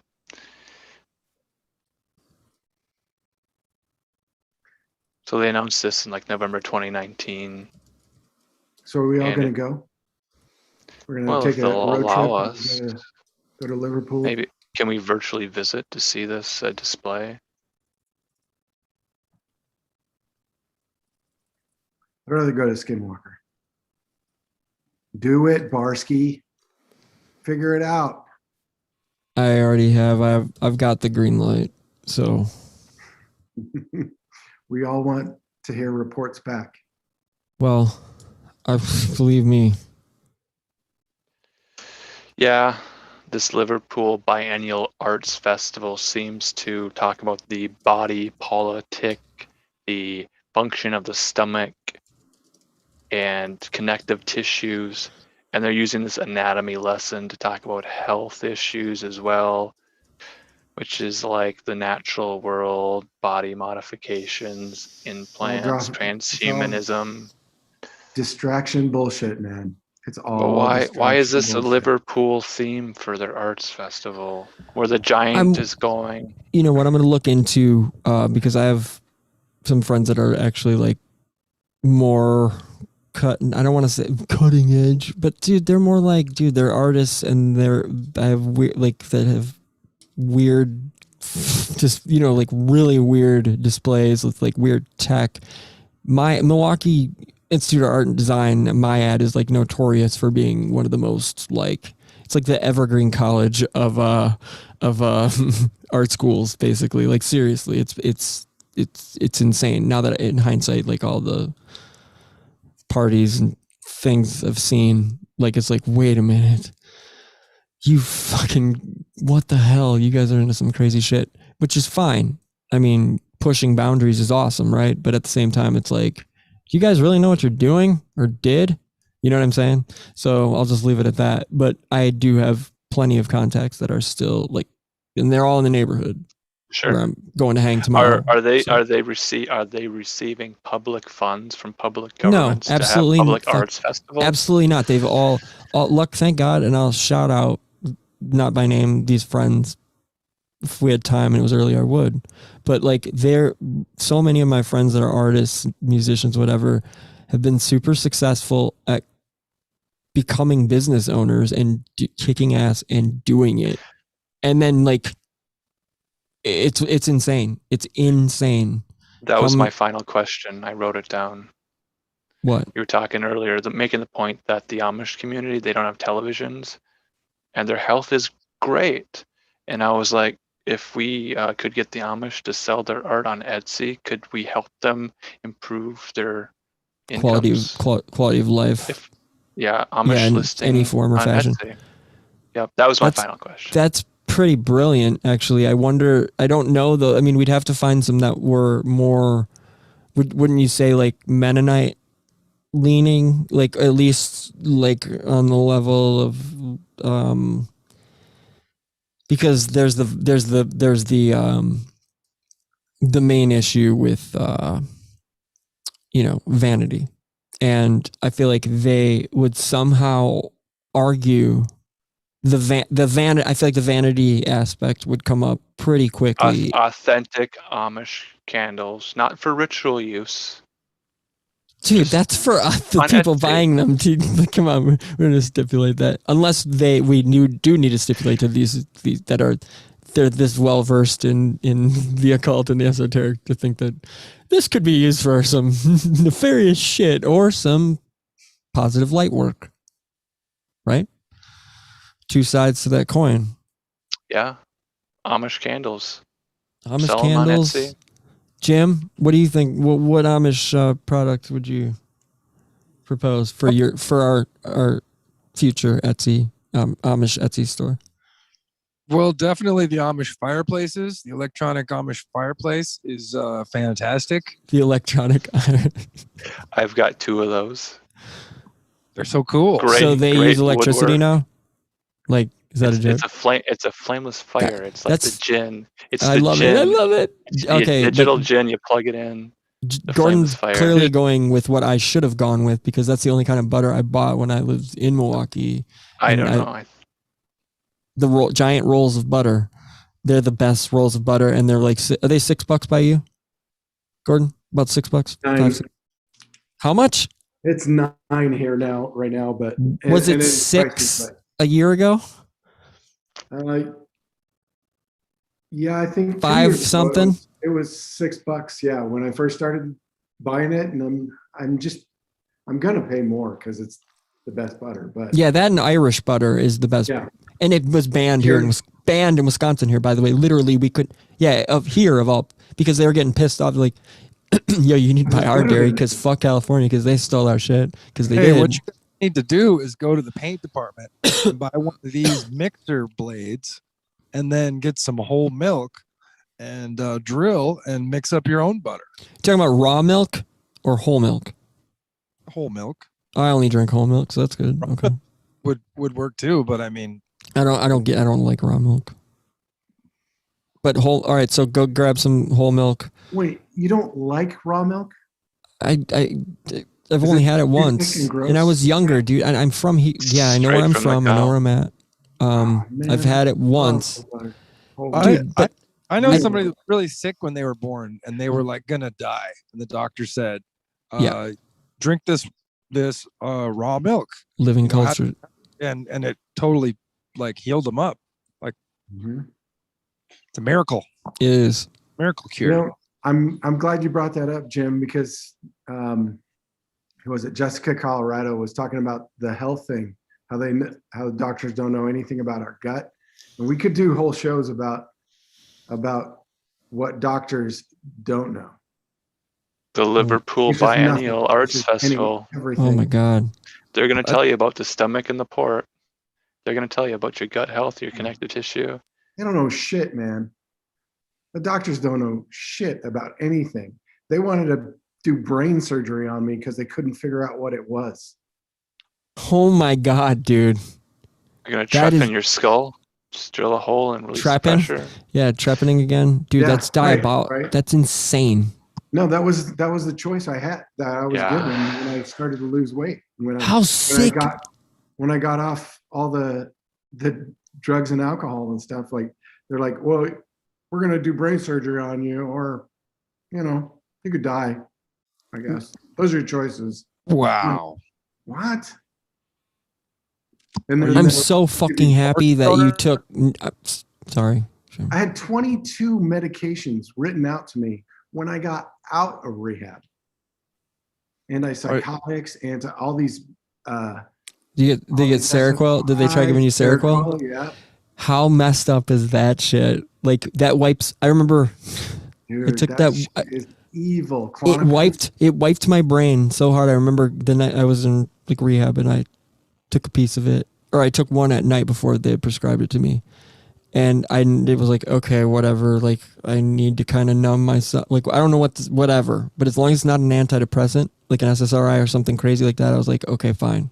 Like what am I to say right now? You're just gonna write me some negative thing if I don't take it. So I'm just gonna cooperate for the first night. Fucking rehab. And I remember taking it and waking up the next day, and we had to write out, the next morning, whatever, as a group. Our state of mind, how, that kind of thing, like what we're feeling at the moment, like whatever, it's like 10 questions. And I remember just like blanking on almost all of them and going, just writing some angry statement. And then when it was my turn to say something about what, because like we can talk about what you wrote down if you want to, for the day. And I said, okay, I'm going to say right now that I couldn't even read the book that I brought last night. I just kept reading the same page over and over and I couldn't process any information. I said, I feel like I'm a fucking zombie right now. And whatever the hell drugs that stupid fucking doctor gave me, I will not take them again because, and I was like, and I know it's that Seroquel and all, like there's some black folk in there and they were like, oh hell yeah. He's like, you know what I mean? They were like all totally on my side, like, fuck that shit. And I was like, I'm trying to feel and I'm trying to work through these feelings, not numb myself. That's actually why I came here, because I'm done numbing myself. Like, and I just went on some like tangent, just being a total animated asshole, basically, just like whatever. But I had to get it out of my system, but it was literally like, I was like, I feel like someone wiped my brain. I remember saying that. Yeah. I remember a specific moment when I got back and I was driving. I was still kind of in that fog of getting out of everything. Like I was still kind of jonesing a little bit because I'd been on the meds for so long that I still had some of the RLSs and stuff like that. A little bit of jonesing. Right. I'm back in Tucson and I'm driving around and I just start bawling, just start crying because all the feelings just start coming back. I was like, holy shit, this is what emotion feels like again. and it was just like a tidal wave. Was there a Mercy Me song playing? Was it I Can Only Imagine? Ah, man. Dude, he's pulling man. Bucephus jokes like way too early in the game too. Like 2 episodes in and he's going hard Greg jokes. I gotta give it to you, Alan. You got balls. I like it. It's Mercy Me. I Can Only Imagine. It's a classic. They can make an entire movie out of one hit song. Hey, our God is an awesome God, all right? So chill out. Yeah, now you're effed for the rest of the night, dude. I love that song. Don't do it. Rich Mullen and the We should wrap this up. Yeah, we got to wrap this up. This is nuts. We're way too late. This is crazy. Wrap this rag up and toss it in the trash. Here, yeah. Put the goats out. Let's flush this one.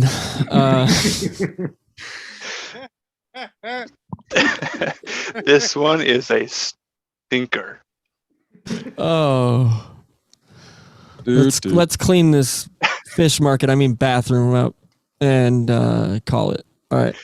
I love vagina so much. And smoking in the boys' room. I love burying my face. Guys, thank you so much. The people that were in the chats, Michiketa, Jenny, Megan, Jessica, did I say that? Anyway, all you guys, Ben, thank you guys. Emily. For coming.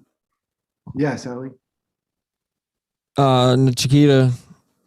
I said that super fast. Sorry. Yep. I don't know who's still here, and I can find out though. Thank you guys. Well, we know people will watch later on. Yeah, we love. I don't know about that. No, I'm just kidding. There's dedicated folks, and they'll watch all the way to the end. That's not true. I've looked at the analytics. That's not true. Not at all. Are you fact checking me? No, I'm fact checking. Okay, just Snopes. The whole show. I have to keep all of this as grounded as possible because we're already way the hell out in I don't know where, but it's awesome. I love being out here. But that's fun. Yeah, fun, guys. It was a blast. Everybody, we love you in the chat, and you know where we live. We live in your Twitter. We live on Twitter. No, live in your mind. We live inside your minds. We live inside your mind. Hold on. Until next week. Like a parasite. Are we even? Like a parasite. kind of like a parasite, but a good parasite. Kids have not shot each other in a year. Like, they're ready to go. Kids are ready to shoot each other. Their teachers, administrators, they're ready to go on like day one. That kid came in and just started firing wildly on day one. I mean, I think the teachers should start shooting the kids when they go back. Yep. All right, that's it. We're out of here. And we'll see you guys in a couple of days because we're going to keep doing all these shows. Or I am. And, you know, we're all going to be here because I forced them. I love you guys. I'm going to find something to try to... Clay. No. Gives a shit. We're just all going to turn our faces off so you don't see shit. And the music's going to play. All right. We love you guys. Good night. The spider didn't build a web. We love you It all. built a hammock. We love you all. The spider didn't build a web. It built a hammock. The spider can't go within 100 centimeters of the It built a web. hammock. The spider can't go within 100 centimeters of the It built a web. hammock. It built a hammock. That kid came in and just started firing wildly on day one. I mean, I think the teachers should start shooting the kids when they go back. Crack spider. Watch out. Mr. Crack Spider. Watch out. Good evening, miss. The active ingredient. Got that taste, folks. Got that. The web structure was not affected. Got that taste, folks. Let it change on me, okay? The web structure. No, I see. I see. The spider didn't build a web. It built a hammock. The spider didn't build a web. It built a hammock. The spider didn't build a web. It built a hammock. The spider can't go within 100 centimeters of the It web. built a hammock. The spider can't go within 100 centimeters of the It built web. a hammock. It built a hammock.